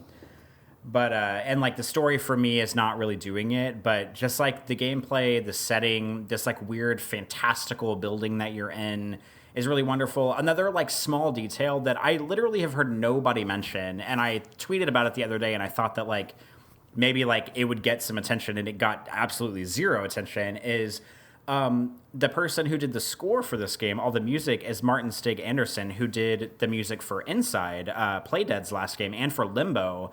And in a way, this game, it like sometimes when I'm playing Control, I feel like the team at Remedy, they all like played Inside, and they were like, they just kind of thought, like they went to their next board meeting, and they were like, okay, let's do Inside, but as a third-person shooter. And, like, that's kind of what it feels like sometimes to me. Yeah, and I mean agree. that in a really good way, because, like, the world feels similar. It's, like, vague, and it's very, like, concrete and metal. And, like, the sound design, I mean, obviously, because the same person did the music, it really lends itself to it. So, like, if you played Inside and liked it and somehow thought, I wonder what this would feel like translated into a Metroidvania action game. Well, Remedy is here, because this is pretty much what it is in the weirdest but also the best way. That is very accurate. I think, I mean, that sense of like unraveling the mysterious, trying to figure out this larger conspiracy, larger forces at work that you only understand a part of, and kind of being lost in this giant, like, enigmatic machine is very much what I'm getting from Control, and I think it's very well done here. I also want to call out the level design, I think, is actually the best Remedy's ever done, like by a large margin, like really large margin, because you're inside this building, and I think it's really cool to just be let loose in this building. So it's kind of like an open world game, but inside of one building. And what's really neat about it is that it seems like it's going to be really labyrinthine and hard to get around, but they do a pretty good map. It could be better, but it's pretty good. But the thing that I like, and I think that is really nuanced about this, is that when you get into a new section, the sections have names, so it'll be like, executive offices, and here's and can we talk about how the graphic design of the names popping up on the screen is pretty so cool. Delicious. It's pretty so cool. good. It's pretty cool. But when you get, agreed for sure. But when you get into one of these sections, there's often stairs and there's some verticality to it. And so you're thinking, fuck, there's going to be like all these levels. I'm going to be so lost. Actually, not the case, because they have done a very good job of segmenting each area. So it feels like a big complex that you're going to get lost in. But it's actually much more of a flat design than it first appears. And the verticality is there to make you feel like you're exploring a much larger area than you are. But when you finally get around to all the corners, you realize pretty quickly that the verticality only goes so far, and that there's only a certain number of rooms. And so it begins to feel like large, and there's stuff to find and explore, and there is. But there's also, it's not overwhelming, and it's not too confusing once you figure out how it works. And so once you're in one section, you can pretty thoroughly explore a section and cover that like on all the multiple levels, like first, second, third floor, whatever. But you don't feel like you're getting lost. You know how to get back to where you're going to. And the way that they've compartmentalized that aspect of making it feel big and yet not too big at the same time, very difficult trick to pull off. And it's a very wonderful, like, little bit of sleight of hand where what they're doing is actually very smart and very sophisticated, and I really appreciate how they pulled it off. So I like the level design quite a bit. I love the building. I love walking around this open world inside of a building and just kind of like doing it. And I'm very excited to get a couple of the other powers, which people spoiled for me. I'm not going to talk about them here, but I'm looking forward to getting some of those things and then going back and exploring some areas that I passed up earlier. So A lot of really smart stuff going on here. And like, I mean, I'm sorry to be like that bitch, but like Remedy just has never shown this side of themselves before. So I don't know what happened. I mean, maybe a little bit here and there, but like, boy, they just like are like really just like bringing all these elements together in a smart way that I appreciate. That I look at it as an editor, as someone who has reviewed like, you know, what I mean, I don't even like more than 1,000 games, you know, like so many games, played so many games, and I'm looking at this like, man, it's a fucking really well made fucking game. Like these guys really thought it through. Like I'm appreciating the details, appreciating the craft, appreciating the decisions. And it's just really smart. Like I'm playing this and I'm like, man, like I didn't see this in you guys before, but I'm seeing it now. And I just, as someone who picks games apart, and has done for years, like I'm just really liking how they fit these things together. So I really like Control. I have to ask you one question though, Corey. And just to be clear, I really like it. But one thing that people have consistently told me, and I don't spoil this, but I'm going to ask you real quickly. I have had, ironically, multiple people who don't know each other tell me that the ending of this game is, and I quote, a big wet fart. So I don't know if that's true. I'm hoping it's not true. Now, don't spoil the ending, but did you find that to be true about this ending, or did you like how it wrapped up? Oh my God. Just real simple. You liked it or you didn't like it? How'd you fall on it?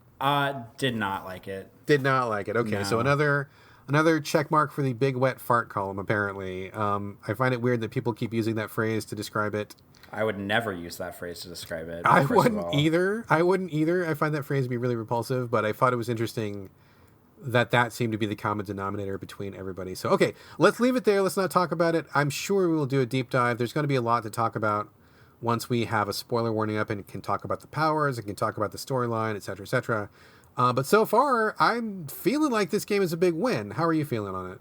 Oh, I mean, yeah, I've already finished it, and I'm obviously have said, I mean, when we do a spoiler episode in the future, I will feel more comfortable deep diving on, obviously, all of it, but maybe talking about some of the stuff that I didn't like as much, but know that just because I've said good things about it on the show, that doesn't mean that I'm like, in the next episode, I'm going to be like, oh, here's 50 things I fucking hated about this game, because that's not what's going to happen. I do really like this game. Obviously, I spoke very highly of it, at the start of the show. But I do really, really, really want to deep dive on some stuff with you in the future. But I give it like 1.5 thumbs up. Like I think it's very, very good. Surprising breath of fresh air from Remedy. Agreed. I really like it so far. Like I said, only 2-3 hours in. I reserve final judgment. But I love what I've seen so far. If it stays this strong throughout the whole thing, I mean, it's definitely going to be in my top 10 at the end of the year, unless it takes a weird left turn somewhere. But we'll see. Quick question. How long did it take you to finish it, roughly, hours-wise? I think it was about 11. Okay. That's right in the ballpark. I'm thinking for a game like this, between 8 and 12 hours is where it should be, so that falls about where it should be. So, okay, that sounds good. Because I like it, but I don't know that I want 30 hours of it, so 12 hours is much better. So, okay, let's put a pin in it. We'll come back to it when we finish. I'll try to finish it ASAP, and then we can talk about it. We'll do a spoiler section, but for now, it's a win for me, it's a win for you, and I think that we are ending the show on a high note. I think so. We've kind of had a little bit of a roller coaster of emotions for games on the show, but we're both going out strong with a game that we like. Absolutely. Bring it on home, sir. All right, well, with Control down, that brings us to the end of the show. Remember, you can stick around after the ending music to hear tonight's Banter, because we do have Banter again tonight. I know we've been wishy-washy on Banter for about a month, but it's back tonight. But if you want to bail and you don't care about the Banter, that's totally fine. You can just come back next week for the games chat if you wish. And remember, you can always get in touch with us. You can send us any comments, any thoughts, any feedback, any games you're interested in us playing, or anything like that. You can get in touch with us in a multitude of ways. The first way is to send us an email. Our email address for the show is simply sovideogamespodcast@gmail.com, spelled exactly how it sounds. You can also post comments on the Game Critics site for us whenever the show goes up over there. There is a comment section underneath every show on the Game Critics site. We are on Twitter as a collective show. Our Twitter handle is @SoVideoGames over there. And last but not least, and probably the best way to reach us, is just to get in touch with us individually on social media. Brad, would you like to give out your handles? Yeah, you can find me on Instagram and Twitter. It's my name, BradGallaway, all A's, no O's. Excellent. And you can also find me on Twitter and Instagram. My handles are also my first and last name. It's Corey Motley, CoreyMotley. And that is the end of the show. Brad, do you have anything else to add before we sign off? No, that's it. Thanks for listening, folks. I'm glad to have you aboard and looking forward to doing it again next week. Indeed, me too. But that brings us to the end of episode 146. We'll be back with episode 147 next week. But until then, this is bye from Corey. And bye from Brad. We'll see you next time.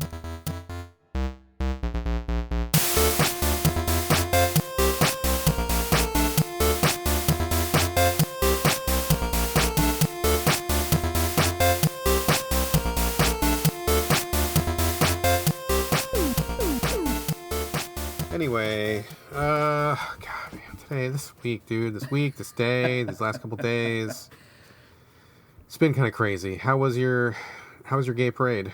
It was good. It was really hot. I went out last night and then, which was totally great. And I didn't really because Southern Decadence is happening right now, which is like a gay shit 101 in New Orleans. And I go every year. And last night I went out with some of my parkour friends, and we didn't actually do any gay stuff. This might sound like a weird thing to say, but we just kind of went to a few bars and didn't really go anywhere particularly thongs and packages in your face, dancing on the bar, that kind of stuff. Oh dear. We just went to some pretty low-key places. Instead of T and A, is it T and P? Thongs and packages? There's A. It's P and A, I guess, really. Is it T and A and P? I don't know. There must be a cute little acronym you could do for that would differentiate it between ladies on the bar and men on the bar.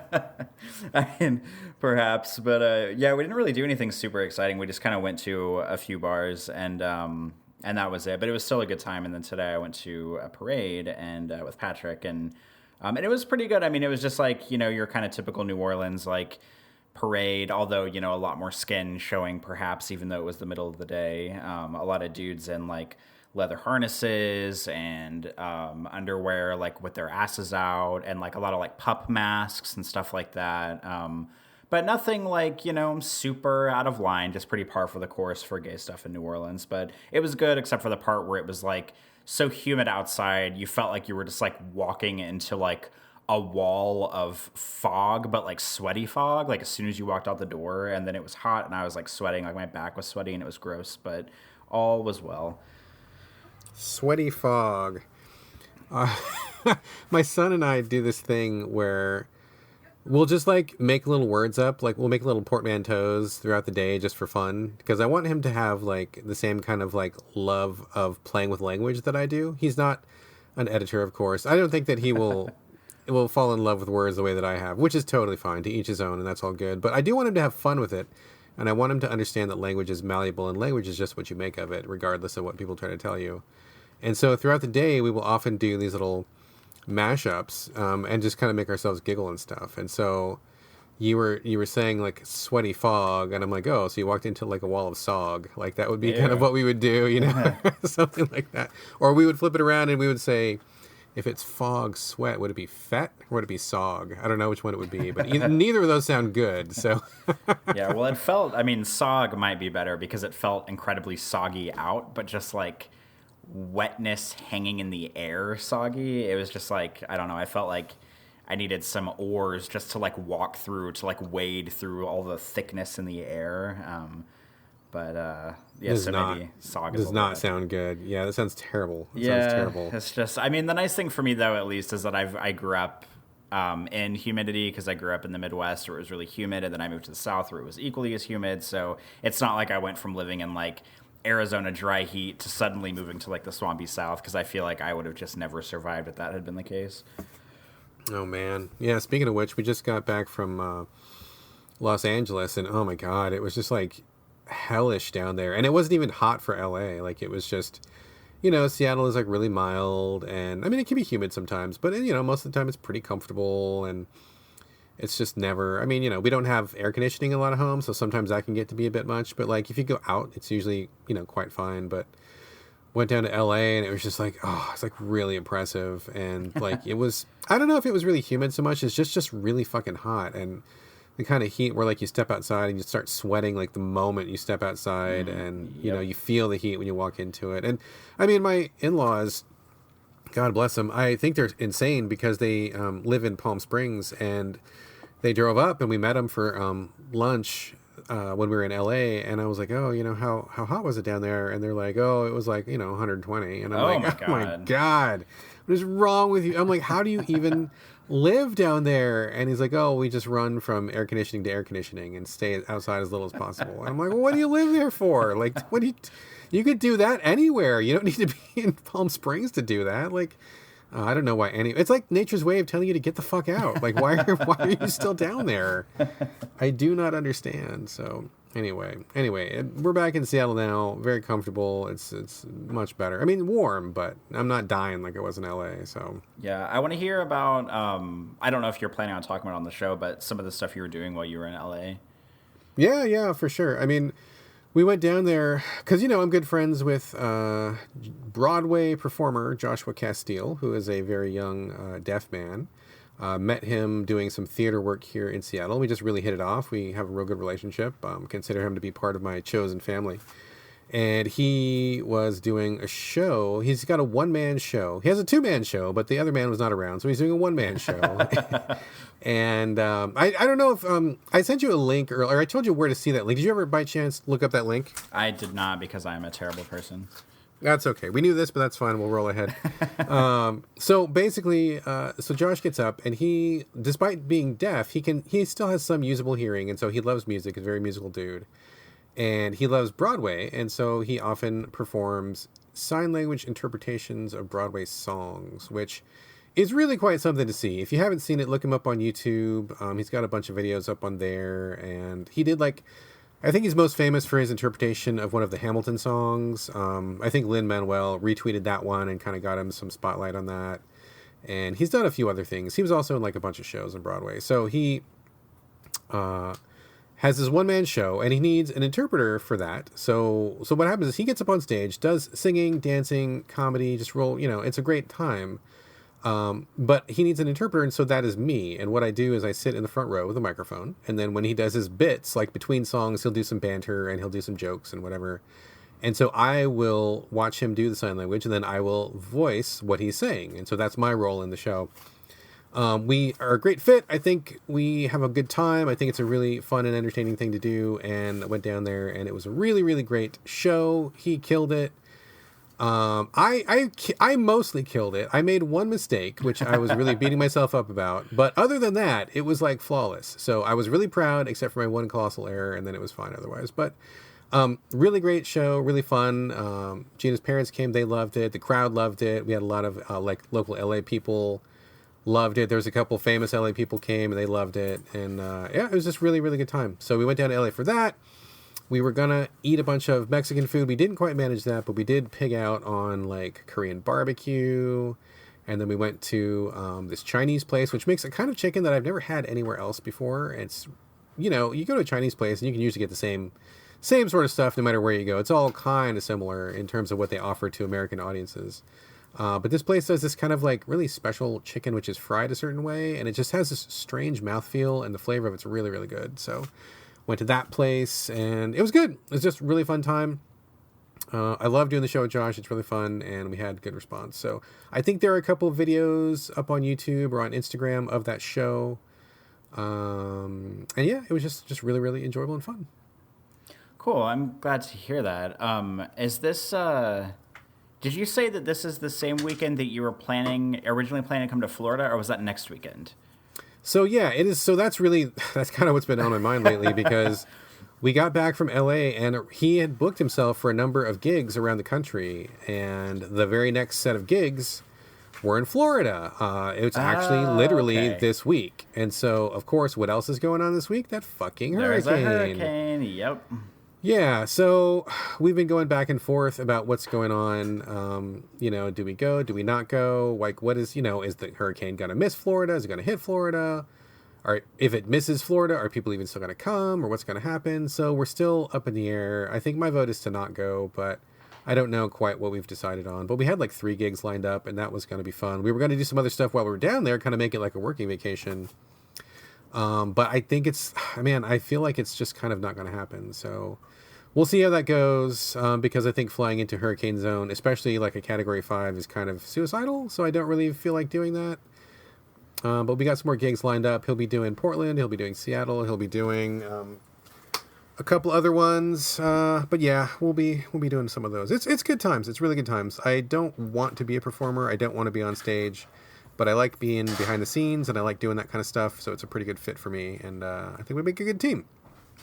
So if, say, like if he still wanted to go to any location, this doesn't, not just Florida specifically, and you couldn't go, would that like jeopardize the whole show, or does he have like people on backup that could sub in for what you would be doing? I mean, so there's interpreters in all 50 states, and he could go to any show, and he could get any interpreter he wanted to. But I think that what makes our relationship special is that we know each other really well. Like, I can read his mind basically, and he knows that I'm a good enough interpreter. I'm trying to toot my own horn or anything, but like it's hard work. Like, it's really hard work, and you have to be really good at it. And this is something that I'm like really, really, really good at. So he can like do jokes that he knows that I will catch, whereas other interpreters might not catch them, or he'll know that I can do a certain kind of voice that'll make his joke funny, and he can like count on me to do that for him, whereas another interpreter might not do that. So he could still do the show, and his performance would be great, but I think the banter in the middle would suffer, or he wouldn't sound as funny, or he wouldn't sound as clever as he actually is if the interpreter that was with him wasn't as familiar with his style, wasn't as familiar with his content. It takes a really good relationship. It's like the deaf person's got to give a certain bit, the interpreter's got to give a certain bit, and if you find a good fit, then that's what really makes it shine. So, I mean, that's why we work together so much on theater here in Seattle. We work together on, I think, 3 different productions, big-time productions here in Seattle, and I've flown down to LA a couple times to do stuff that's really important to him down there, because we just have a good dynamic going. Makes him look good, makes me look good, and it's just a good team. So he could do it, but it wouldn't be the same. Of course it wouldn't be the same, because nothing would ever be the same if you were not involved with it whenever you usually are. And I did watch some of whenever I don't think you talked about this on the show because we skipped Banter, I think, the week that it happened, but you did some interpreting work for Microsoft recently, and I was just like scrolling through Twitter, and I knew that you were doing it, and I saw like, I think it was Mixer or Microsoft or somebody had tweeted like, a tweet that was basically like, oh, just so everybody knows, we have like ASL interpreting on our live stream, and they had a link to it, and I clicked on it, and would you believe it that I clicked on it, and there you were in the corner of the screen doing your interpreting, and I believe you had somebody with you who was also, you guys were, I'm guessing, like switching off, because one person doing all of it is probably pretty heinous, but it was cool because like seeing you doing it was cool because I know who you are and I podcast with you every week. So it was just neat to see, like, I don't know, a different, like, it's like when you know somebody and they have some weird, like, hidden talent, and then you never really get to, like, see it in person, and then you finally see them do it, and it's just, like, you see how professional and how they do their thing sort of in that specialized realm. So it's just kind of cool to see that. Yeah. Thank you for watching that. I did do the Microsoft Gamescom presentation, and I did the Microsoft E3 presentation, so they've been hiring me a bunch this year, which has been working out pretty well, because every time I do the show, I get unlimited bacon, because they have the breakfast catered, which is always nice. I always look forward to having as much bacon as I can eat, and I can eat a lot, so I get a lot on those days. But yeah, it is a lot of work, and it was with my partner for those. Her name is Mary, and she's a great interpreter. She's not necessarily a video gamer herself, and so we will spend a lot of time before the show, and I'll tell her about what certain words mean or what certain concepts are, and we kind of go through it like that. But she's a good sport, and I think she's going to get herself some games and just kind of play and like educate. Because when you're an interpreter, you have to know, the best work is when you know very well the subject that you're interpreting, because then you can add all sorts of nuance and you can really get to the content rather than struggling with just the surface level stuff. So she's going to work on that. But she's a great sport. I love working with her, and doing the Microsoft show is a lot of work, and it's kind of hairy because we get the scripts, but you never know if they're going to go off script. You never know what the guests are going to say, and a lot of times the information is world premiere, and so there's no briefing ahead of time because there's a bunch of NDAs and stuff, and so sometimes you're just rolling with it and hoping you'll figure out what they're talking about. But It's good times. It's good times. I get my makeup professionally done by a very lovely woman named Rebecca, who does a great job. I eat a shitload of bacon, and then I do the show, and then I come home. I mean, I can't complain, dude. I can't complain. It's a good gig. Maybe, okay, so here's my my ultimate fantasy for, and this is, as always, when you're talking about your lavish lifestyle of like jet setting across the United States to do these like awesome interpreting gigs and stuff, and I always try to just like find a way to weasel myself into those plans. How about this? How about you and Josh become, I mean, obviously he's going to be like touring or something, and you guys can go and do your thing and do like a world tour or whatever he has going on. And then you guys can just hire me to be like the makeup artist for your guys' stuff that you have going on. Or I can just somehow like hijack, like do like a hitman hijack of Microsoft and like sedate the makeup artist there and put on her clothes, I don't know, and like just be the makeup artist for the day, so that way I can work with you in that way, and then we can all just work together. That would be amazing if I walked into the makeup room and like Rebecca was like tied up in the back and gagged, and you're standing there in her dress with like a wig on, acting like nothing is wrong. That would be so fucking amazing. Oh my God. Well, you know, it's funny you mentioned that because Josh is getting married in a little while. His fiance is named Michael. I love Michael so much. He is the sweetest guy. He's the best guy. I love hanging out with Michael. He's great. But they might need a photographer. Maybe you could do some action wedding shots. That would be pretty amazing, huh? The idea of shooting someone's wedding is like the most loathsome idea I can think of, because here's the thing. Okay, so I mean, I'm obviously like an action photographer, so I'm very good at handling like stuff in the moment. Like that's kind of what I do, is like somebody's doing something quickly and I have to be on alert and I have to photograph it. And also my journalism background kind of like leans into that, because I'm always just sort of like alert for that kind of stuff. And I've always been kind of a fly on the wall kind of person. So me having a camera just like really adds to that. Not only am I like looking and observing, but also I have the camera to take pictures and stuff. But my thing about weddings, I've never shot a wedding before, but my thing about weddings is I don't want to be responsible for photographing somebody on what is likely the most important and memorable day of their entire life. I do have some caveats to this, like, if I were a photographer working with a team of people, I think that would be okay, because it wouldn't just be me being responsible for everything.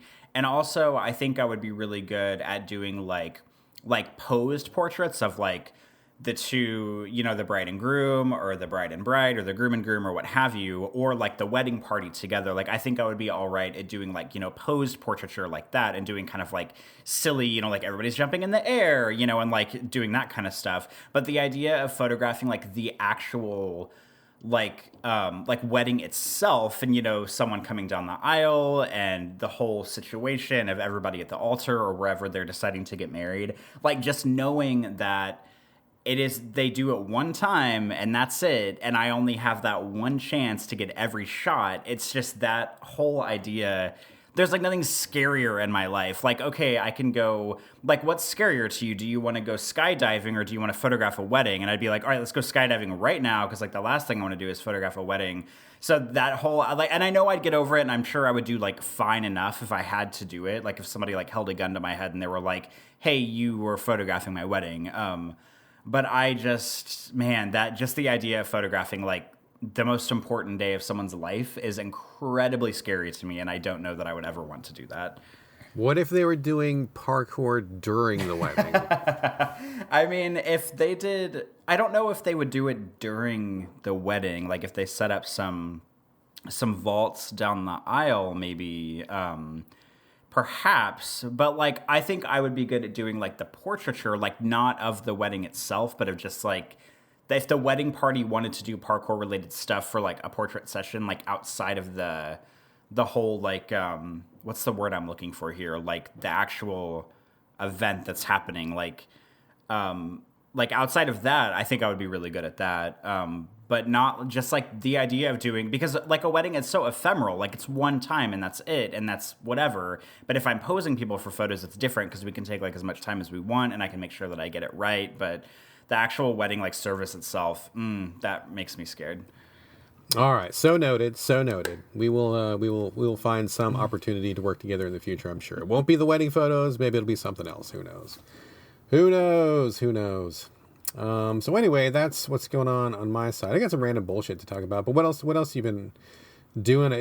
We're kind of like in a weird schedule, and I've been away, so it feels like, as we say every week, it feels like it's been a million years since we recorded. I mean, you got any other banter topics to bant about? Well, I was telling Patrick earlier that we've been on such a weird groove lately because, like, last week we did not do banter, and the week before we did, and then the week before that we did not. So we've been kind of on this weird, like, every other week schedule, which, is neither here nor there because we've got business to take care of for the show.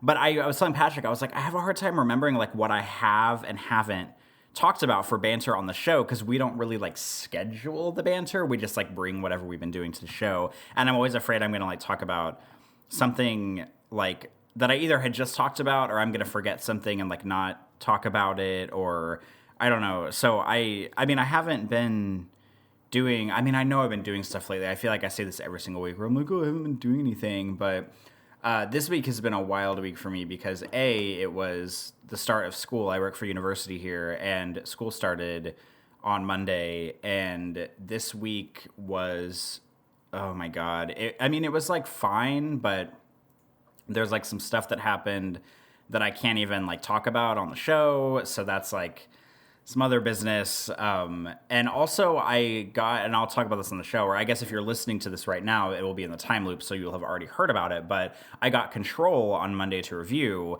And when I say I have dedicated almost all of my free time this week to playing that game, like I am almost not lying, because I like would get home from work. I get home between like 5 and 6, and I got the code on Monday at like 7 or 8 or something. I installed it almost immediately.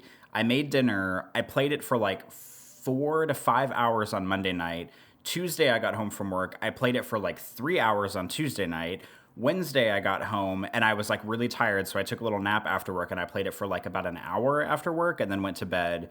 And then Thursday, I played it for like 3 hours and I beat it. And then yesterday, or not yesterday because today's Sunday, and then Friday, I played it, I think a little bit of post-game stuff after work. And then yesterday, I played it a little bit more while I was waiting for some friends to come over because we went to Baton Rouge for some parkour stuff. And I have been playing Control so much, and this is not the time to talk about that because I guess we will have already talked about it because we're in the time loop right now. But I've been playing that game so goddamn much, which I guess is like kind of maybe a hint at how I feel about it because I haven't been able to put it down. But that's been a lot of my free time this week. Fair enough, fair enough. Save that enthusiasm. We're going to get into it in just a few minutes. I don't have like anything else super notable, but I will say that when I went down to LA, I mentioned that Josh is really into musical theater, and he was super obsessed with a new show called Six, and apparently it's like setting everybody's brains on fire. Have you heard of Six? I think it's out of London, I believe, and it's coming to Broadway soon. Have you heard of it by any chance? I have not heard of this at all. It is about the 6 wives of Henry VIII, who I guess was the King of England back in the day. I don't know what period that was because I am not a student of history in that way, but so apparently he got divorced and then beheaded his second wife. The third wife died. He divorced the fourth wife. He beheaded the fifth wife, and then he died on his sixth wife. So he had 6 wives, lots of drama going on there, and apparently some young scamp, I think in their mid-20s, wrote this like Broadway-style show about these 6 wives, but has done it in a modern-day like pop diva style. So instead of it being like all with like the starched collars and the Shakespearean talk and stuff, like they're out like singing like they're pop stars. And we listened to a bunch of songs, and Josh did a couple of songs in his show, and they're like really fun, catchy, like high energy songs. Like they're really fucking cool. And so we've been listening to the soundtrack ever since. Really good stuff. I would recommend anybody out there who has even a passing interest in musicals, and I mean modern musicals, not like the, old school like Rodgers and Hammerstein or anything like that, or even some of the Sondheim stuff I find to be not quite my taste. But if you like really like recent modern like rock, upbeat current stuff, pretty great. I'm very excited for it to come. We're going to try to make plans to see it when it hits Seattle in the near future. But 6 is really good stuff. You look it up on YouTube, you'll see exactly what I'm talking about. They got cool costumes, but the sound is very modern, and it's very, very cool, very hip, very neat, as the kids say these days. It sounds like this could be like the second coming of Hamilton in a certain way. I mean, maybe. It's definitely lighting people on fire. I haven't seen people as excited about a show like this probably since Hamilton. I mean, I don't know if it'll be as big or if it'll have as much of a cultural impact, but people are definitely sitting up and paying attention to it. So you may end up hearing about it even if you don't travel in Broadway or musical circles. We'll see how that goes. Otherwise, God, the only thing to really mention, I mean, I saw a couple movies, but I don't know if we should even talk about movies. Is it boring? Should we talk movies? Should we not talk movies? It depends on what movies you want to talk about and how you feel about them. Well, true. I saw a bunch. I'm going to just I'll bring up 2 really quickly. Did I talk about I Am Mother already? I don't think so. This is a Netflix original, and it stars Hilary Swank. Is it Hilary Swank? Yeah, I get is Hilary this Swank. The one where she's in like the bunker and yes, with the robot? You know what I'm talking about? Yeah, okay. You haven't talked about it, but I watched a trailer for it. I always get Hilary Swank and Jennifer Garner mixed up, and I'm sure that makes me like a terrible person. But they look kind of similar. Yeah, they're kind of like mousy, skinny white girls, and I have a really hard time telling them apart, and I just can't. Anyway. I watched on Netflix original. It's actually really, really, really, really, really good. I really liked it a lot. It's hard sci-fi, and it's about, in the near future, a robot, an autonomous robot, thaws a human embryo and raises it from being a baby and I think in the movie she ends up being 16 or something like that. So this robot is the only mother this human girl has known, and they're inside the sealed bunker because outside is supposed to be toxic and lethal and dangerous, etc., etc., etc. And so one day a survivor shows up at their door, and they're surprised because there's not supposed to be anybody who's alive outside, and they don't know what's going on. And so I'm not going to spoil anything, but they bring the survivor in, and things happen. They talk to her, and events occur. But it's really, really good. There's only 3 people in the entire movie. It's the robot, it's the girl, and then it's Jennifer Swank or whatever her name is. Jennifer Swank. Whatever her name is, that lady, that actress. Oh my God. And it's a very small cast. Very, they reuse a lot of the sets over and over. But God, it was just great. It was a great movie. It asked a lot of really fucking interesting questions.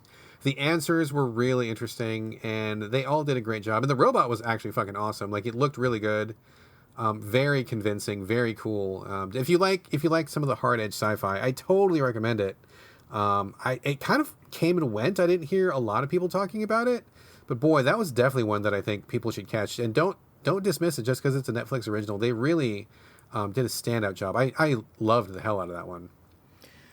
Yeah, I think this seems to be a common, I don't want to say problem, but just issue that I see coming up with Netflix is that there was a point in time where Netflix was only putting out a couple of shows, but now it's every week there's these 10 new Netflix movies, and at a certain point they were all sort of maybe starring people that you hadn't necessarily heard of, or maybe international actors who are kind of breaking through into the United States. But now you have movies where really famous people are in them because Hilary Swank is an Oscar winner. She's a big deal in the acting community, even though she hasn't been in a ton of stuff lately.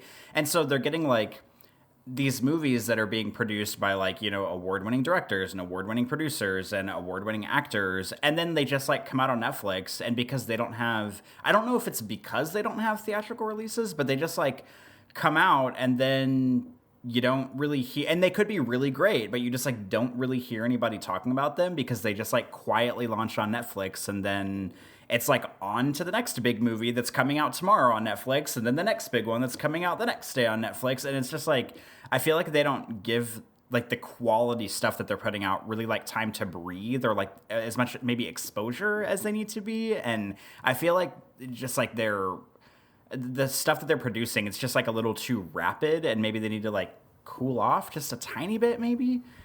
That's a really good point, and I think you're actually right on target, because I only knew about it because it popped up in my, recommended for you or whatever mentions, and I'm oh, what's this thing I've never heard of? And I just happened to click and watch the trailer and it caught my attention, but I could have very easily not clicked on that trailer and I never would have heard about it or heard anything of it.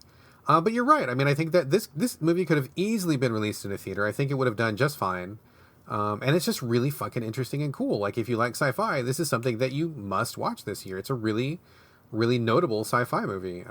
So yeah, I agree. I think they should do more than just have it pop up in your little, of interest to you feed. Like, they should really take out some ads or, do something to really get more attention. Cause I never would have known about it if I hadn't just randomly been clicking around. Yes, agreed. One more movie to talk about real quickly. Trashylvania, good friend Trashylvania from Twitter, recommended to me Happy Death Day a million years ago, and I remembered it because he was really talking it up, and he and I have some overlapping tastes, and I thought, well, if Trash likes it, then I probably will like it too. Just watched it, and I gotta say, it was great. Have you seen it or heard of it?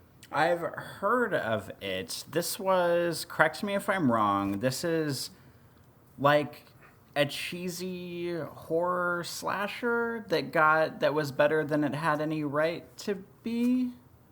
I mean, true. That's all true. And the hook of it was that it's this woman who gets killed, and then every time she gets killed, she comes back and relives the day over, kind of like a Groundhog Day sort of a thing. Oh, I did not know that. Okay. Yeah, so that was really the hook, is that every time she dies, she's trying to figure out who keeps killing her, and so each time she gets revived, she learns, she obviously keeps the knowledge that she gained, and then she's able to make different choices and to see, oh, well, if I walk left down this path, I got stabbed by this tree, but if I walk straight, then I don't get stabbed until I get to the hospital, or, like whatever. So it sounds like just a regular kind of a slasher movie with a twist, but I will actually say this movie blew me away because of, like, how wholesome and, like, family friendly it was, and, like, what a positive message it imparted to the viewers. I was expecting a slasher film, and it kind of is, but it's really bloodless. Like, they take almost no time whenever she gets killed. Like, she'll get stabbed or something, and you'll know that she gets stabbed. It's obvious. But it won't dwell on it. Like, she just, the knife hits her, and then she, like, wakes up in bed, and she starts the day over. Like, it's not gory. So I guess if you're watching with kids who are sensitive to that, don't do that. Don't watch this movie. But, I mean, I watched it with my son, and he's 10, and he thought it was totally fine. And we were, like, remarking throughout the film, like, oh, how... I mean, I don't want to say tame, because it kind of gives it, like, a negative connotation, but just how little time they spent on the gore and the stabbing and the killing. It was just basically, like, reset your day. And they kind of went over and did that again. It was really funny. It was really, really funny. There were a lot of really sharp jokes, a lot of funny wink-wink commentary. And the girl who was the star of the movie, she starts out as, like, this rotten fucking person that you're like, oh, good for you. I'm glad you got stabbed. But by the end of the movie, like, she realizes how fucked up she is and, like, what a bad person she's being. And so she tries her best to, like, rehab herself into being a good person. And so you end up walking away from the film with this message of, like, yeah, you should be a good person. And if it takes getting stabbed 14 times and dying 14 times for you to learn that lesson, well, I guess it's worth it, because at the end you really like her, and then she ends up being somebody that you're really rooting for instead of hoping she gets killed. And it was just really, really good. It was funny. It was tense. I mean, I think the action was good. I mean, it was just like a great, really great film. I would definitely recommend that one. All I was expecting was a cheap slasher flick, and we got, like, so much more. Like, we all walked away kind of, like, feeling good about it. It was kind of like a feel-good movie. It was kind of weird. I did not expect that, but Happy Death Day was fantastic. Okay, if you watched that and liked it, then you damn well need to sit down and watch Russian Doll on Netflix, which I know I already talked about, because there seem to be some similar themes going on here, except for Russian Doll is very, like... I mean, I wouldn't call it, like, gruesome, because it's not, like, a horror show, but it's definitely, like... you see blood, it's very vulgar, they say fuck a lot and stuff like that, and there's, like, a little bit of sex in it, but it's, I talked about it on the show already, but it's a lot of the same themes, where it's, like, you have a woman who's, like, kind of, like, maybe not the greatest person in the world, and then she does the whole Groundhog Day scenario where she keeps dying at her birthday party, and she has to figure out, like, what the fuck's going on, and then she ends up meeting somebody who is also dying at the same time, and so they, like, have to join up and figure out, like, what, if anything, is, like, the common denominator in their lives that's causing them to both relive the day over and over again, because I bet you would like it, and I think I said this the last time I talked about it. I think Gina would really like it, too, so you guys should try that sometime if you have time. It is on our list for sure. I think the only problem is that we have very limited time to watch a show when my son is also not awake. He can, like, at this point where he's 10, he can generally stay awake longer than either me or my wife. And so we can't really do the whole stay up, like put the kid to bed and stay up because, I mean, Gina gets up really early for work, so she conks out pretty quick. I can stay up, later than that, but we both can't outlast him. And then I don't want to get up early in the morning. I don't want to get up at like 5 o'clock so I can watch a movie with my wife before she goes to work because she's getting ready for work. I'm still tired in the morning because I'm more of a night owl. And so like we're just like in this like zone where we can never watch anything that's like quote unquote, inappropriate with my son around, which is why we, our stuff lately has been pretty tame. I mean, I think Happy Death Day, I heard that it was okay, and we got the sense from the trailer that it was more funny than scary, so that was why we risked it, and it ended up paying off. But if it had not been as funny and as bloodless as it was, we would have had to stop it in the middle and just watch something else. So I've heard that Russian Doll is really good. I know you liked it a lot. It's on our list, but I've had people tell me that they think that maybe it's not one that we should watch with the kid in the room. So it's as soon as we get some time when he's not around, we're going to watch it for sure. All right, good. Yeah, I would probably not recommend it for him to be there either. So that's definitely a good call. All right, right on. I'm just going to give a quick shout out really fast to Ready or Not, last movie that I saw. This is a brand new movie. I think it's actually still in theaters about a woman who marries into a family who are famous for their board game empire. And on the night of her wedding, the initiation that she must go through in order to become a member of the family is to play a lethal game of hide and seek in their mansion. Have you seen the commercials for this? Oh, yeah. I watched the trailer, and it looks really good. And I told Patrick last weekend when it came out, I was like, hey, I kind of want to go see this movie because it looks really good and it's getting good reviews. And he was like, what is it? And I was like, it's called Ready or Not. And it's like about this woman who's like kind of like gets married and has to like fight the whole family. And he was like, what? I've never heard of it. And I was like, okay, well, it has like a 90% of Rotten Tomatoes and it looks really good. And then he like never returned to the subject, so we did not go see it. Okay, clearly he had his mind occupied on other things, whatever.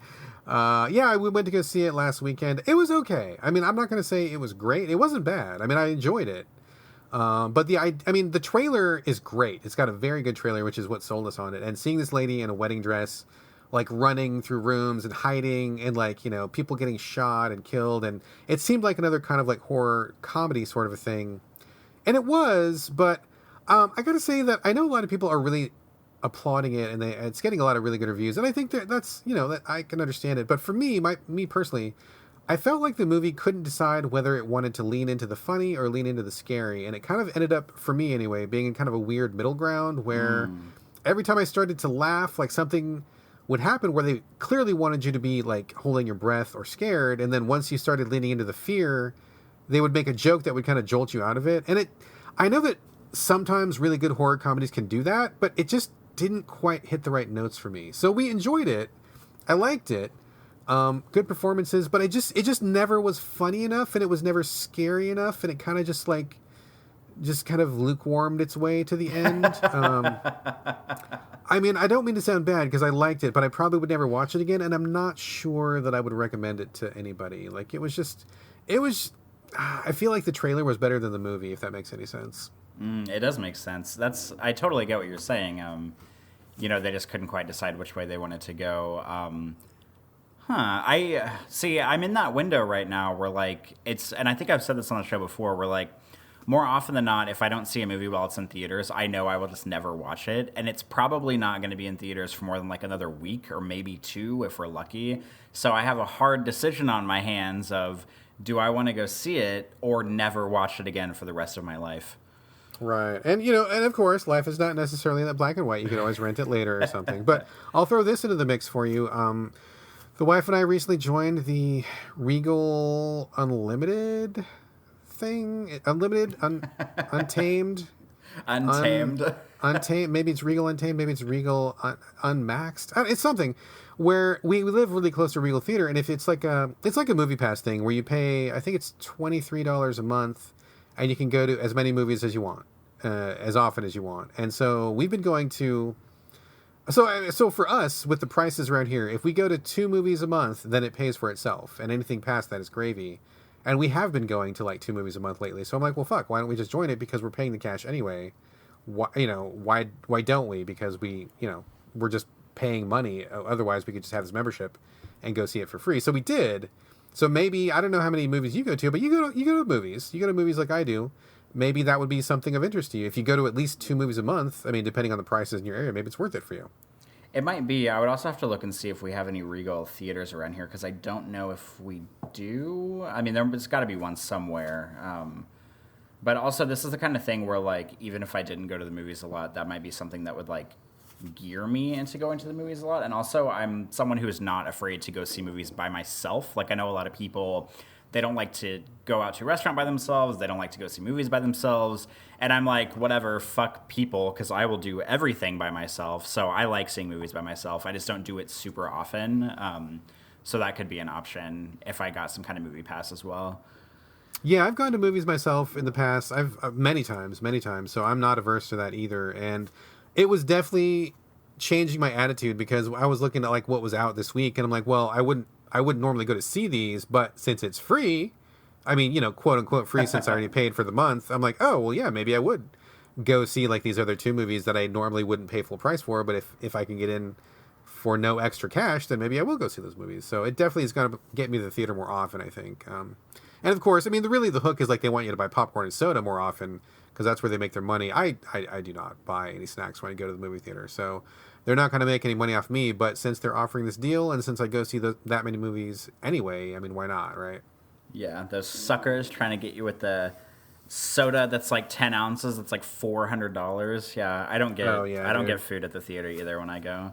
No. I have a coat that has really big pockets like inside, and I just I make my own popcorn for real and just put it in a plastic bag and bring it. Oh my God. And like, it doesn't make me look fat or anything. I look like my normal slim self. Go down. No one can tell I'm holding like 19 pounds of popcorn in my bag or my coat, and I just, whatever. So anyway, that's all I got, man. That's all I got. You got anything? I don't think so. We can probably wrap it up. Let's wrap it up. Let's talk about some games. Let's do it.